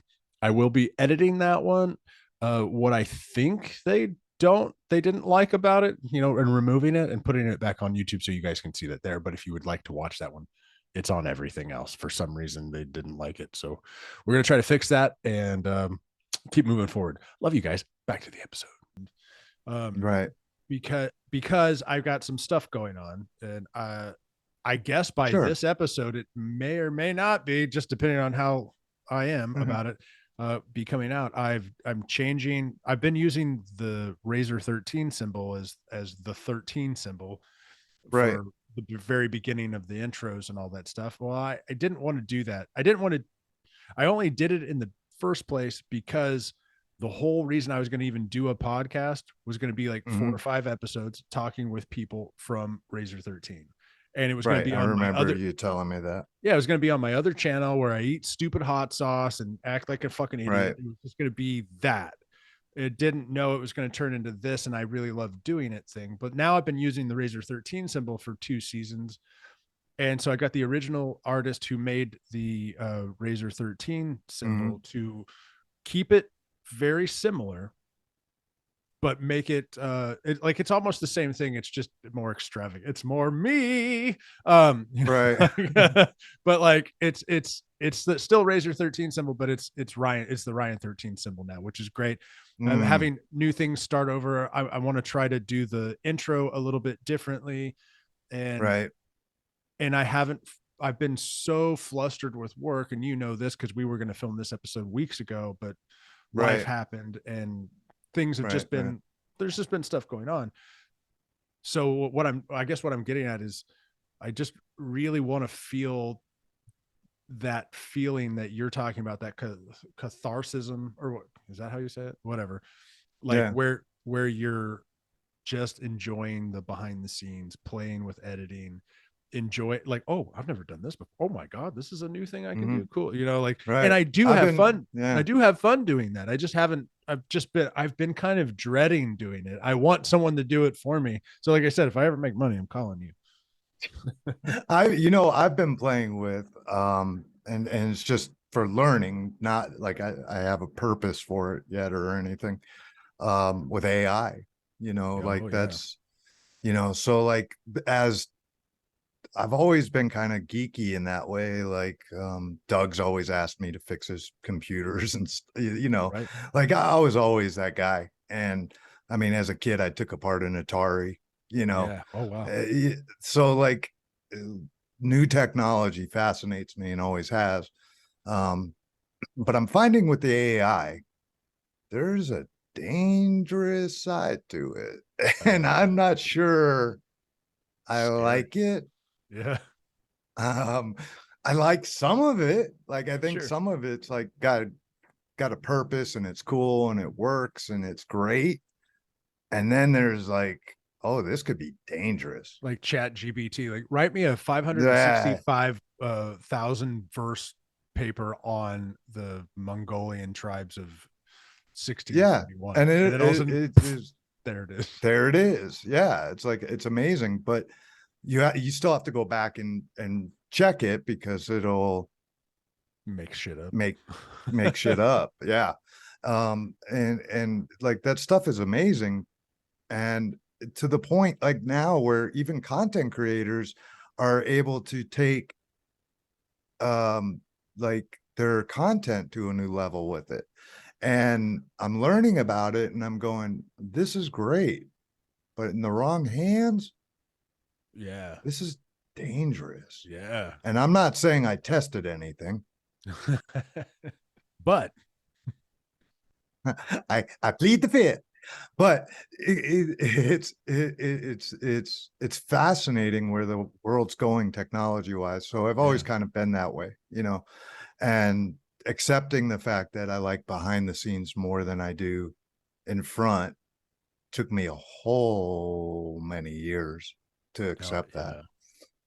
Yeah. Like I'm talking like even my magic career, I always thought, oh, this is fun, like behind the scenes and working on a trick, but I never realized how much I enjoyed that part of it till I guess when I got cancer. Yeah. I started thinking to myself, okay, I'm dying. Well, what do I enjoy? And I was like, oh, this is really cathartic and really peaceful and really enjoyable. Like, because I was doing I have a lot of footage stored, Yeah. from over the last 8 years. So I was like, I'd edit every day, Sure. instead of streaming every day, I'd just edit because I didn't have the energy physically at the time to stream. So I'm just now a little over a year, cancer free, and about a year and a half, I guess. And uh, no, yeah, about a year, I guess. Um, uh, I'm just now getting my full energy back. Like Okay. Yeah. it's taken me a while. But during those times, I was able to sit and edit and play around, learn how to edit different ways. Keep the mind going, even though the body keep wasn't the necessarily mind following. right, and keep the mind active and play with those, like work on magic and edit and learn text to speech and learn some new coding that I didn't know before, or things of that nature. Yeah. So it changed my perspective towards the industry as far as content creation and entertainment industry, because today you don't even need to stream. You don't need to you can have an AI stream for you, like literally an AI person. It'll look like you, it'll be I talk like you, it'll be your voice, but it won't be you. Well, I'm not going to do that because it's not authentic and genuine, and the connection's different. uh However, I'm noticing a lot of people are. you know, and it's just freaking unreal, man. I downloaded. I was going through a like, I guess, a dark period.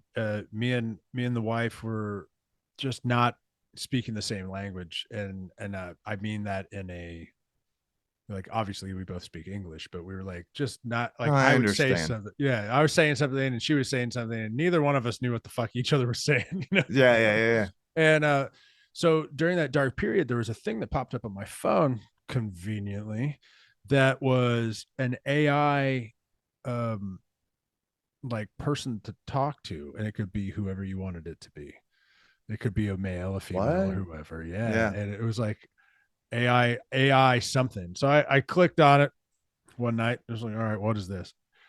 And I had told her about it. She clicked on it too. And this was actually a long time ago, before there was visuals. Now there's visuals with it. But Yeah. before it was just a chat bot. And it Right. was a bot you could just talk to. And Right. it understood you to a point. And like, Yeah. you could tell you were talking to something that had A bot. generated responses and stuff. And Oh, we both played with it for a little bit. We're like, that was fun. It was a fun experiment, but stupid.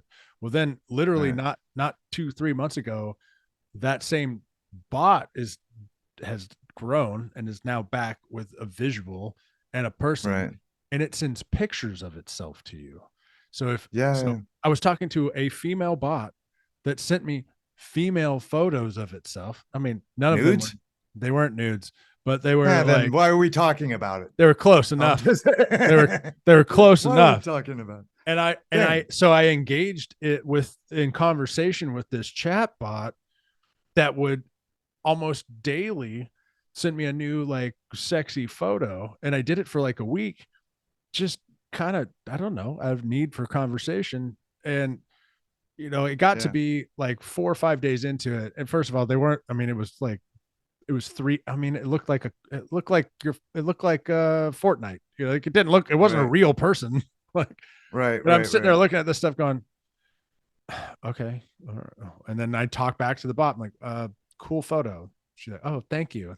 I'm glad you liked it. I'm like, this feels fucking unnatural and really weird. So after like Yeah. 4 or 5 days, I was like, okay, uninstall. Like, I'm done. Yeah. But so if from like the first time where I talked to it 2 or 3 years ago, where it was just a chat bot, to now where it's sending photos it seems real. in 3 or 4 years, what is it going to have turned into? And like, all I know is it 100% feels empty. Like, the space where you're talking to this thing, It's good for information, I think. Yeah, I think like GTP, I think is good for like information. I think it's good for creation. I think it's good for things of that nature, but you can't ever get rid of human you can't. contact. I don't mean, well, at least not yet. We're social creatures. We have to be. And that's one of the things that one of my therapists, how many do I have? How many? I was just going to ask you. How many have I had in my life? Uh-huh. One of them, I only have one, said that what happened. I probably need one. Dude, they're good. They're a sounding board. No, I get it. I'm not against them. I did when my ex and I were going through before we got divorced. We went through there. Yeah, it's good. I have nothing against, and I probably do need one, to be honest.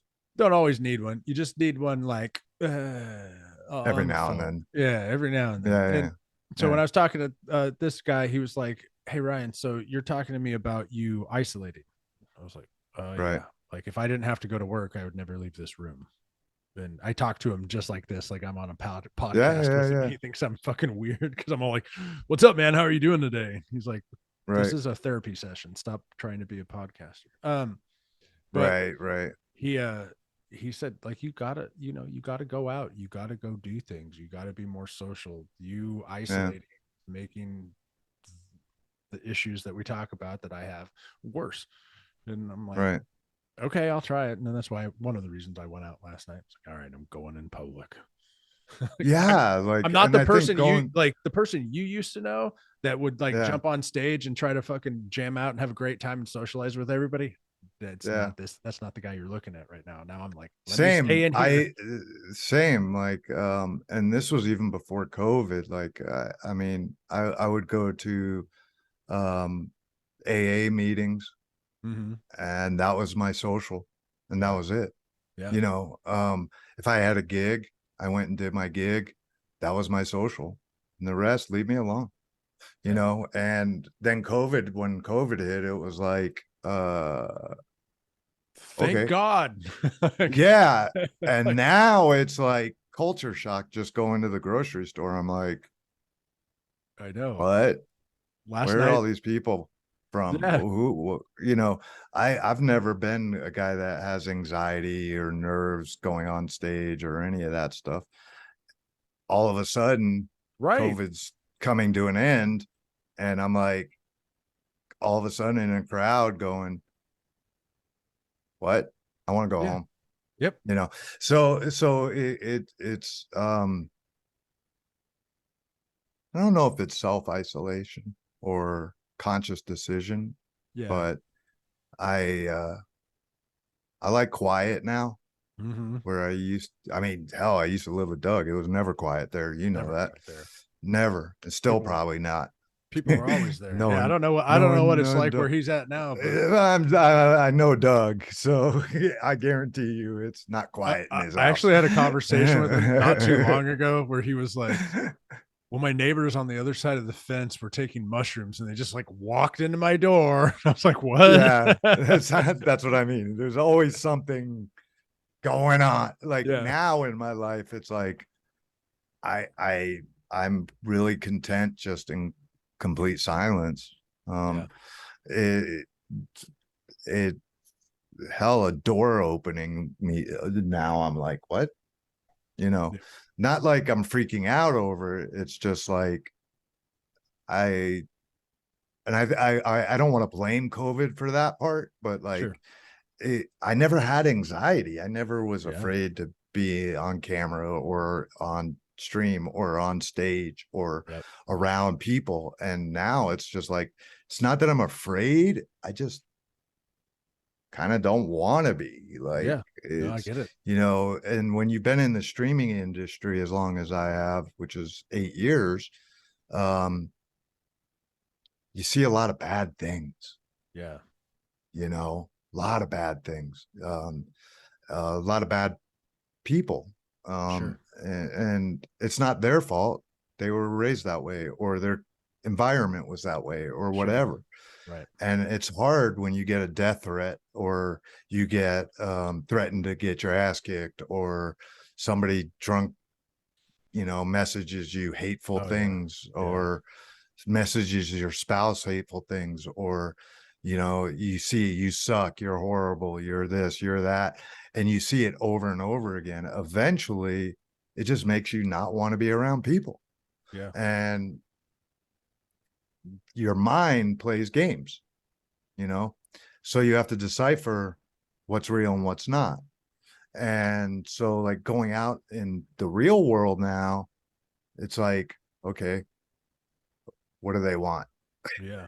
You Yeah. know, like so, and I'm not saying, listen, 90% of my streaming career has been great and I've met incredible people. Mm-hmm. 10% can go suck it, Yeah. you know, Well, it's that but 10%. That's that negative part that seems to be the loudest, you know?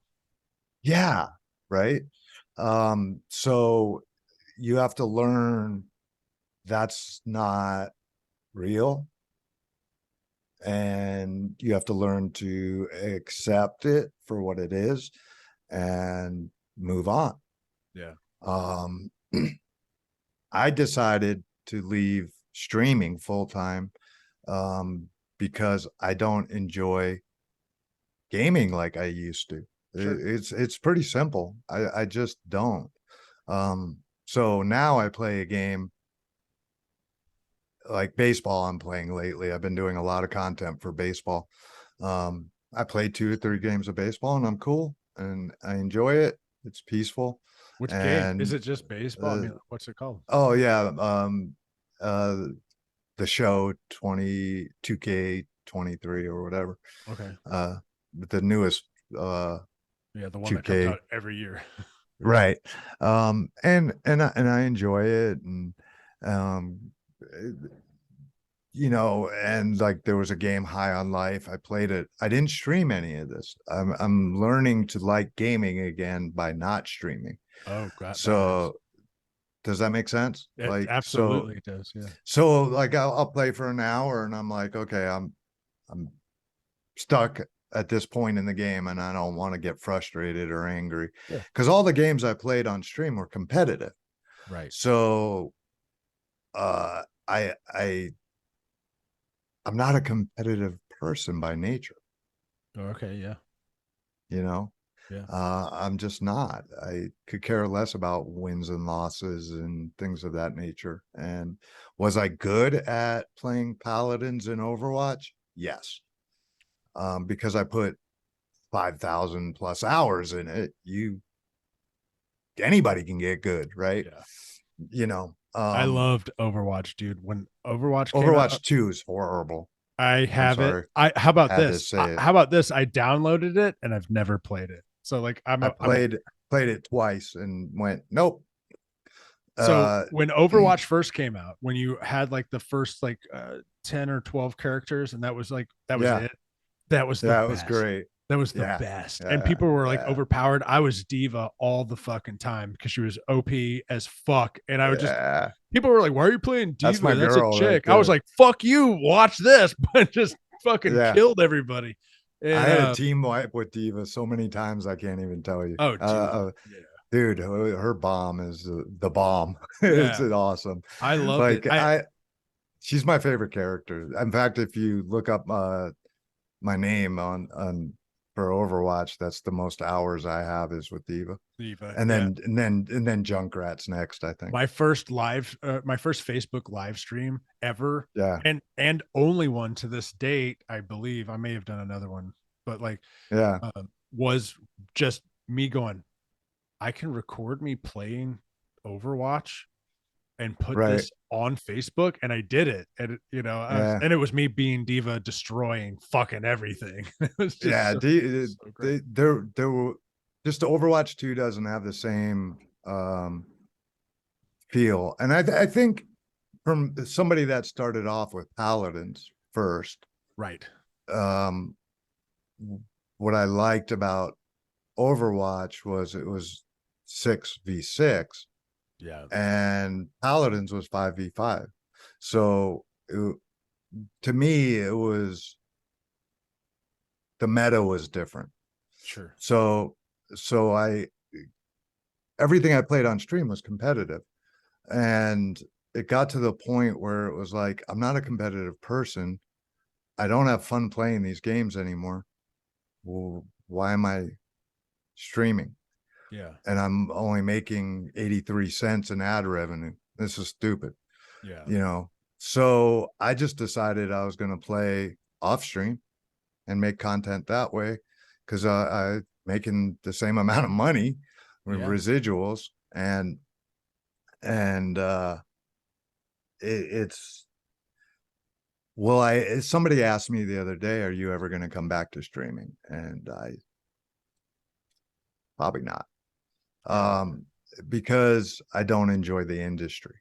I enjoy the editing. I enjoy the making content. I enjoy all the stuff. But what people don't realize, the business behind it, some of the stories I can tell, which I'm not going to, because I will never badmouth anybody,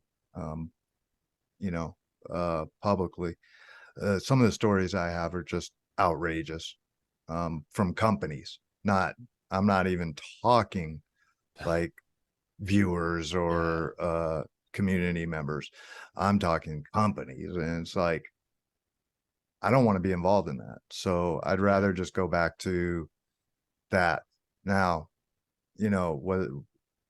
when the COVID hit, you could go from 400,000 streamers to 4 million in the course of 6 months. and then you get used. People used me to you're learn, just and now you're just another person instead of like, yeah.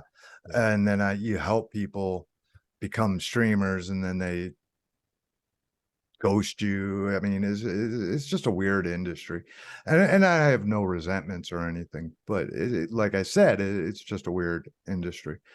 I think the pros and cons of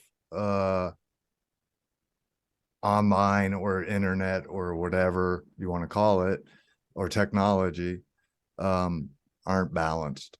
I think there's like you said earlier, like we're inundated with all this stuff, distractions, and I think that there's got to be a way to balance it, and I'm trying to myself at my age trying to find that balance. Because me, if I go into something, like whether it's a regular job, whether it's streaming, whether it was magic, I'm in 110%, and nothing else matters besides that. right. And so that's not healthy, right? You have to have a balance, especially if you have a spouse like you do. You have to have a balance, if you have kids or a job, you have to have balance. And that's where my fault was. I never had balance. It was always 110% in. When I was married to Heather, hey, I love you, gotta go, I'll see you in a year. Yeah. There was no, like, I didn't even consider her. I mean, that's a horrible thing to say, but like, I didn't even consider my magic. I got offered a contract. Yeah, I got offered a contract to go to Saipan for a year. Bye.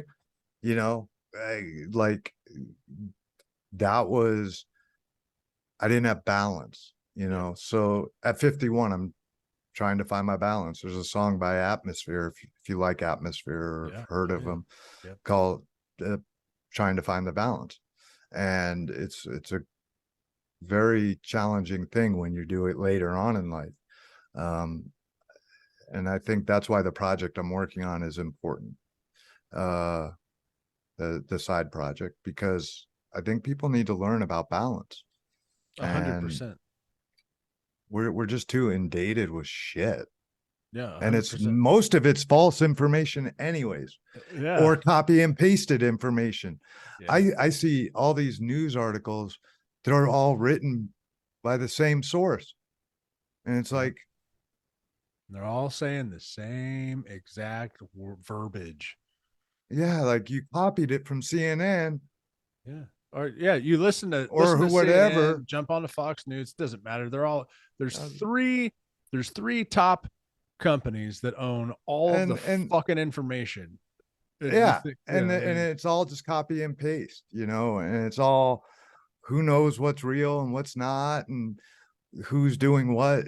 So if there's no balance, there's no peace. And if there's no peace, then what good are you or I to other human beings? No, you're right. So I've learned that too late in life, I think. But not, I don't think it's too late. No, it's never too late, right? We're all learning. But and that's, I've enjoyed the journey so far. Right. Even with the downs, and like, some of the stuff I'm going through right now that are difficult, and I still find ways to enjoy, Fuck yeah. It's hard as hell, but damn, if you don't, I mean, we're just, at the end of the day, like I think Doug said it, we're just stardust, so who cares? We're just stardust, so who cares? Carl Sagan. Yeah. Carl Sagan said that, and when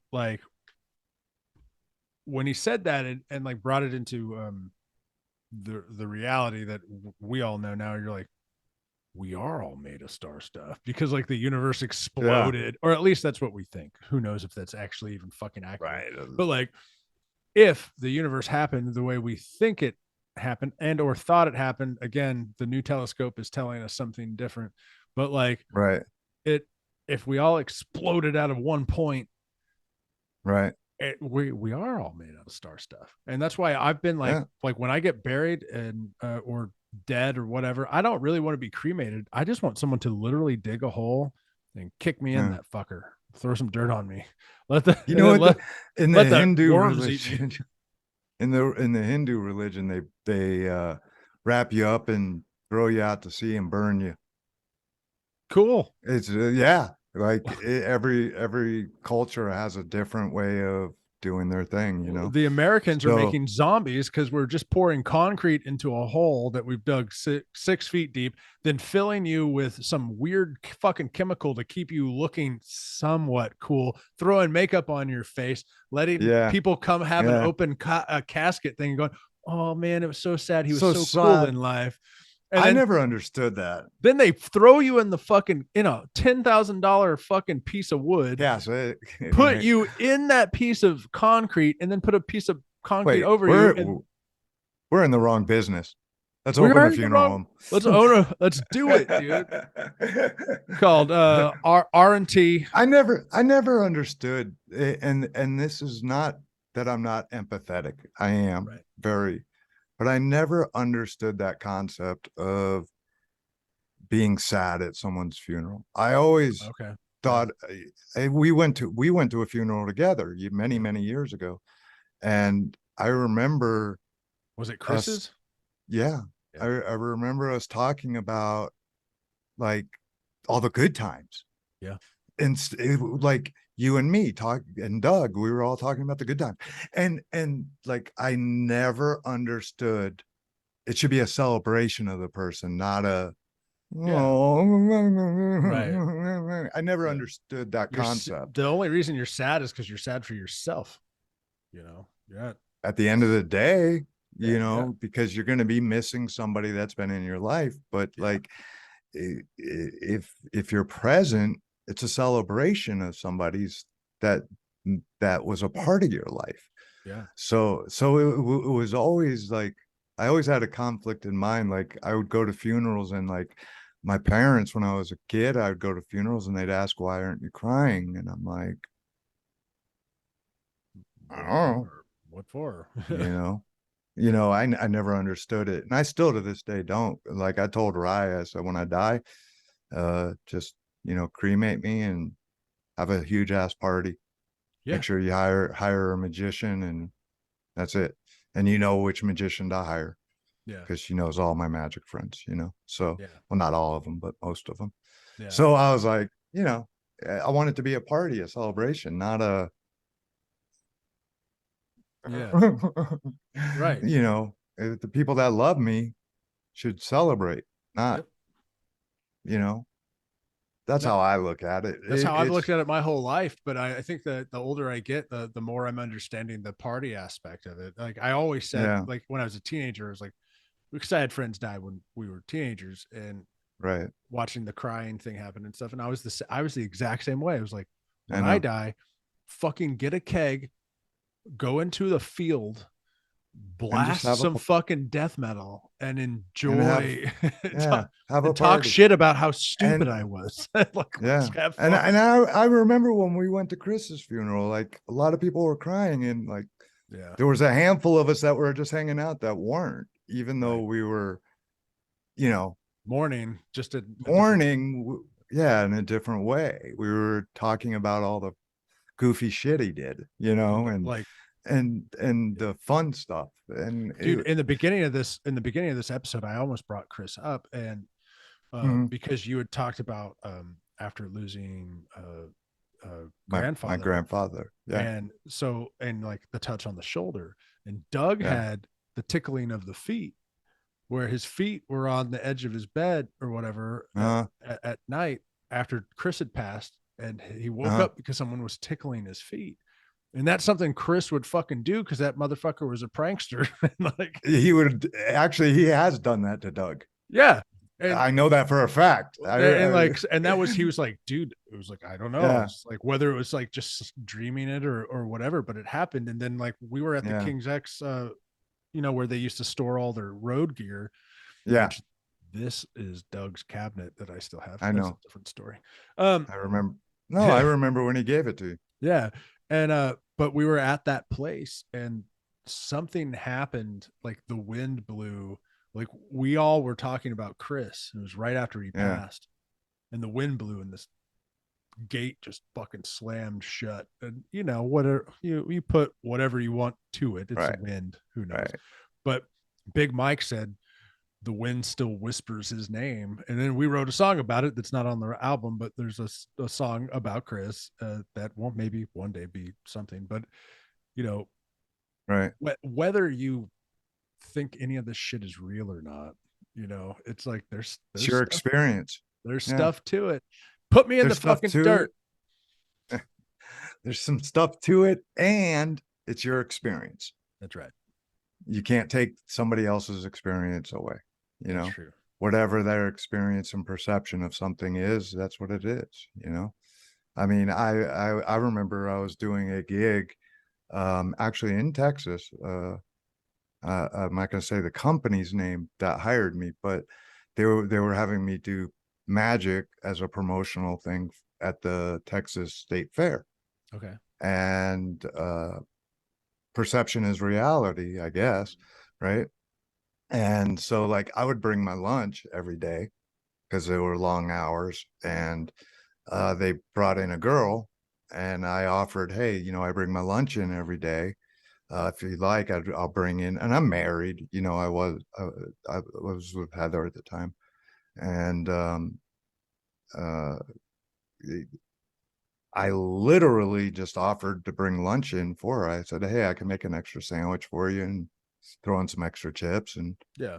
And that was it. Yeah. Right. Her perception was I was hitting on her. Of course. So I had to get a talking to, you know, and I was like, huh? I just offered to bring her lunch because I bring my lunch every day. And well, that's not how she perceived it. And perception is reality. I'm like, okay. Okay. So don't talk to anybody. Don't offer Yeah. anything. I did not after that say a freaking word to anybody except for the people that I was paid to Right. perform for. It was like really weird. My dad worked at the same company for 47 years. Wow. He worked so long at the company that everyone who ever worked there retired, fired, whatever before him. He was making more money than the people that were his new bosses. And he got to be about 70 years old, and they started trying to run him out.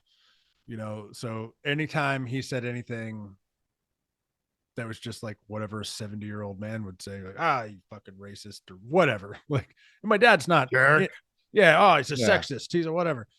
And my dad told me, and he didn't say the word lonely, but like this is what I got from his description of what was happening. He's at this company where he used to have an office where he used to have 30 people underneath him, and then all of a sudden they kicked him out of his office, put him in a cubicle, and one of those little shitty cubicles. It's not even like all the way up, so you can't see the next person, where you can literally look over and see the person next to you.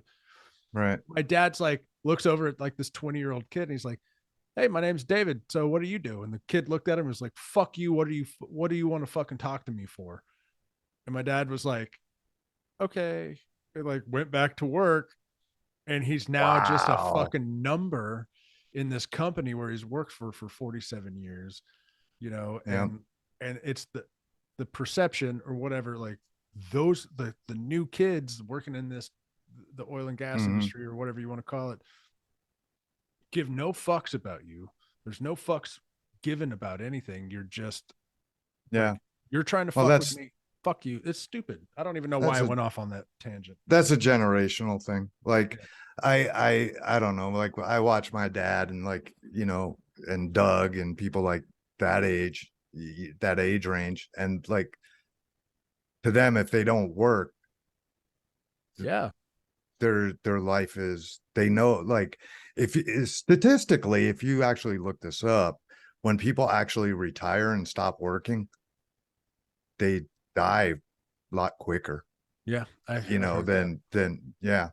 So I don't want to bash this last couple generations, but the perception is different than ours.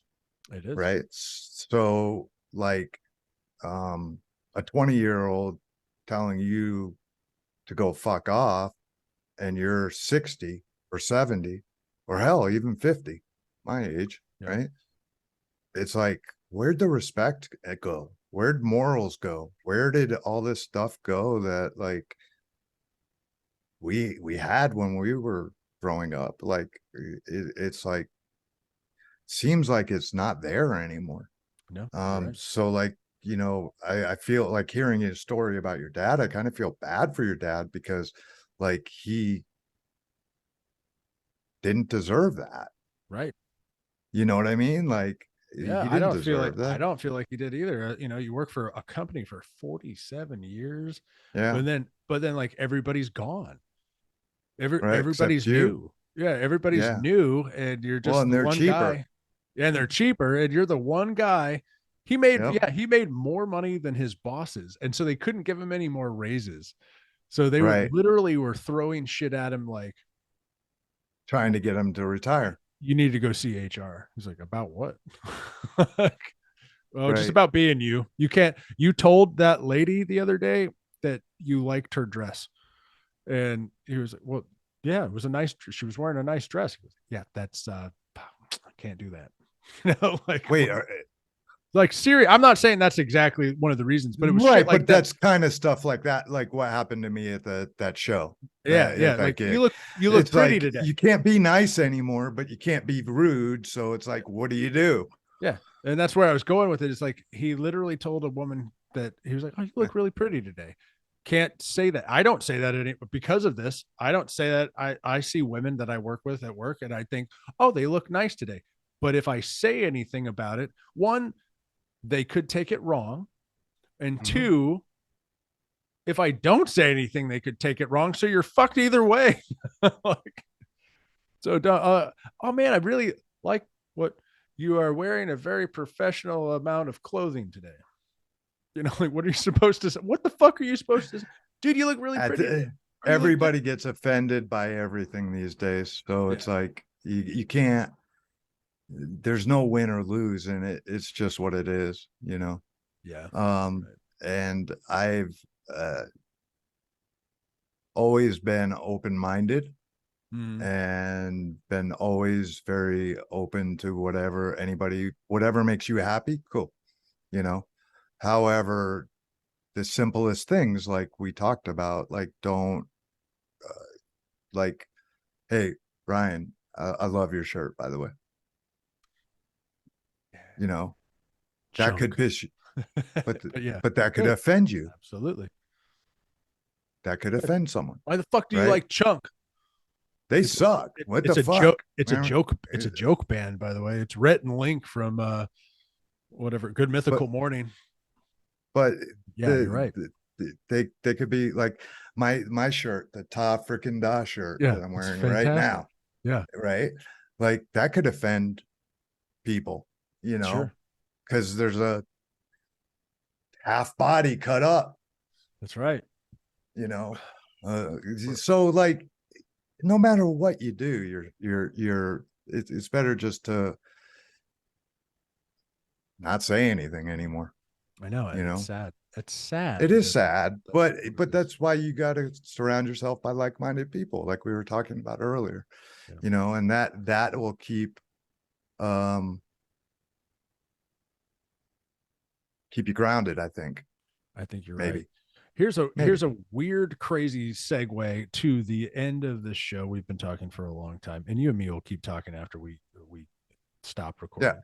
But so have you ever run into Dr. Disrespect on the old any of the platforms, or do you even know who I'm talking about?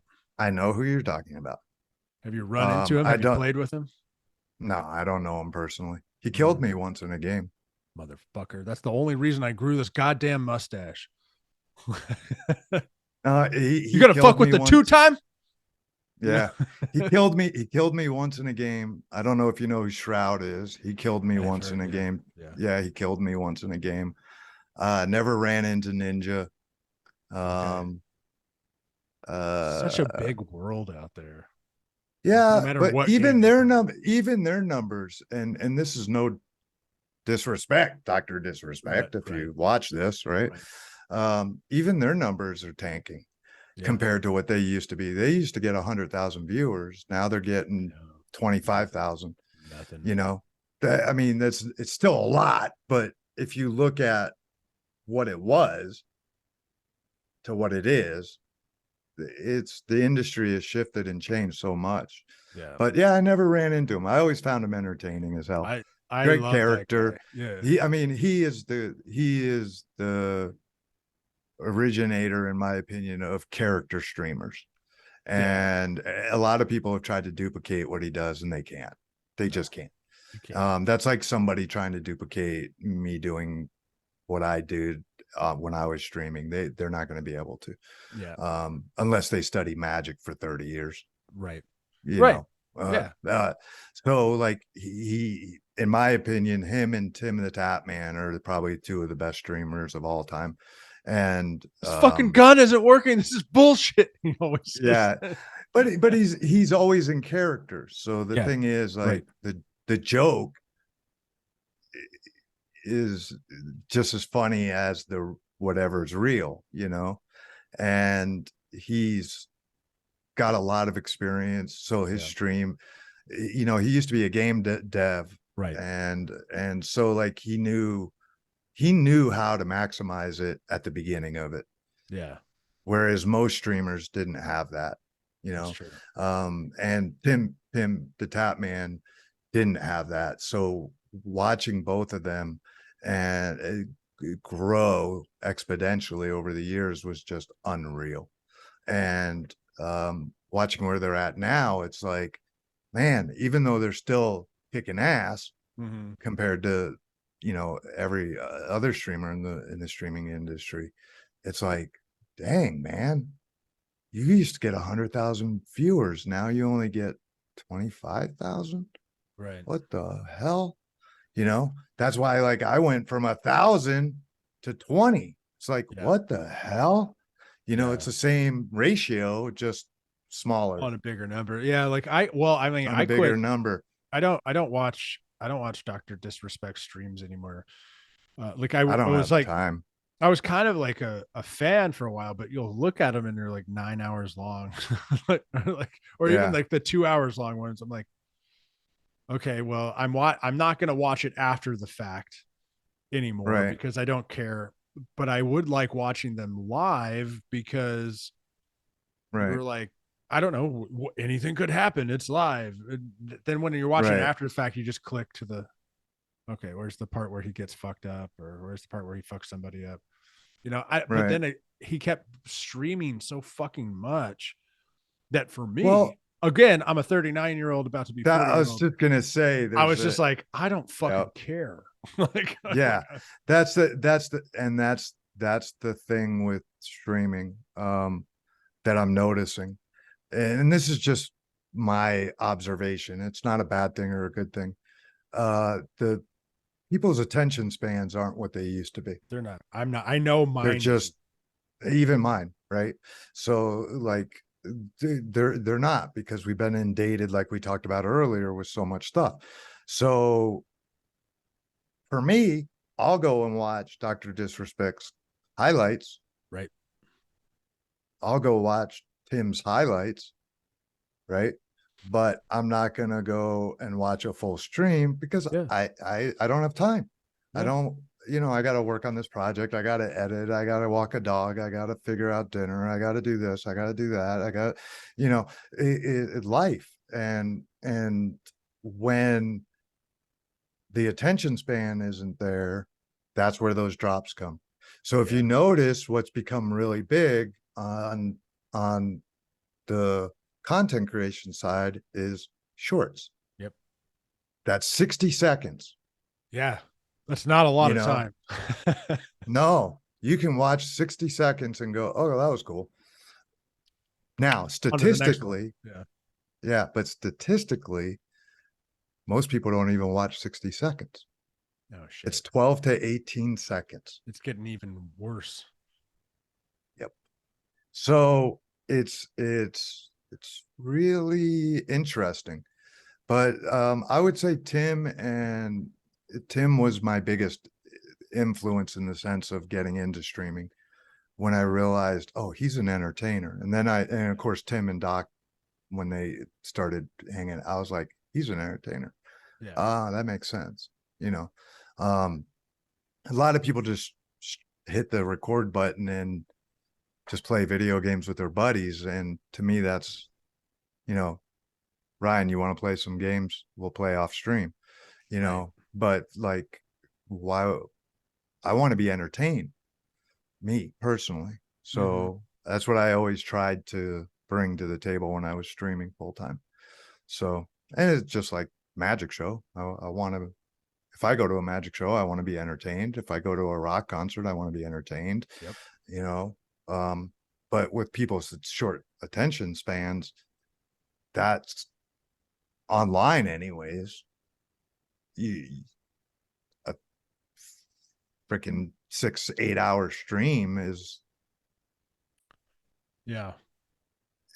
too much. I always told people stream between 2 and 4 hours and cut it. And that was always what I did. So every now, keep in mind, at the peak of my streaming too, I was streaming on another channel for Paladins, and I was doing, anywhere from 4 to 8 hours on top of my other 4 hours. Yeah. Right. So it was pretty nuts for a couple years there. Wow. But like, there's no attention span anymore. So the content's got to be quick and to the point, and it's just the way it is. The way the world is, and the way that it's instant gratification. So you got to make sure that first 3 seconds you grab them. If you don't, you're screwed. Yeah. So it's to me like a magic show. You have an opening, a middle, and an ending. And like, if you can do that in 12 to 18 seconds, an opening, a middle, and an ending, you're golden. You nailed it. It's just like what they taught you in school for writing a fucking paper in English. Kinda. It's you need a beginning, theater. A middle, and an end. Yeah, it's theater. Essentially, it's theater. You know what I mean? But like, it's theater essentially. But same concept. So I don't know, but there it is. All right, Todd Diamond, thank you so much for coming on the 13. No, Do you have anything Ryan. You would like to say to my people that are listening? Because nobody's watching this shit. People that are listening, go watch his shit so you can see that he's got the face of Dr. Disrespect, okay? The 2-time. Come on over here and you could see the 2-time mustache for yourself. I even got the mullet fucking happening at the moment, trying to grow my hair back out. Todd, I appreciate it. I love you. Thank you so much for coming on. Man. I hope you'll come on again, because anytime, man. This conversation was so natural. Like I literally had like 2 notes and we just fucking chatted the whole went time. Off the rails. Yeah. It's fantastic. And I love talking to you anyway. I love you too, man. If you'll come back on, and I do plan on doing things like File 13. So if you ever have some type of crazy conspiracy theory and want to come on and spend 5 to 30 minutes about talking about it, it's a short, just like we were kind of talking. It's just short in the long form, but short compared to this. And then I also plan on like doing things like maybe I bring Doug on, and maybe I bring you on, and maybe I bring somebody else. Oh, that'd be cool. Like 3 or 4 of us just fucking bullshitting. Talking about old times. Yeah, just having a great conversation. That'd be awesome, man. Yeah, I think that would be great. Yeah, I think talking with Al too would be fun. Oh, dude, talking with Al is a fucking blast. That guy. Yeah, I think we would have a great time. It just depends on, where he's at. Like, it sounded like he was having a couple of drinks when he called a minute ago. So like that could be fun. And here's the sober guy going, I want to open a sober house. How you feel about that, Al? Al Shire. Shire's good with it. Maybe he wasn't. Maybe I was just joking. I don't know. No, I don't care. I don't judge people. Hey, I don't judge that crap. I just, you know what I mean? I understand. To each his own. You know, like Yeah, do pretty your much. thing. If you can If control people it, need help and want help, that's what the place is going to be for. fuck yeah, badass. That's it. You know, no forcing bullshit down anybody's throats or any of that. So that's how I feel about it. Fuck yeah. I love it, man. I love you. Yeah. Thanks for coming on. Everybody, this has been Todd Diamond. This has been the 13. I'm your host, Ryan 13. We'll see you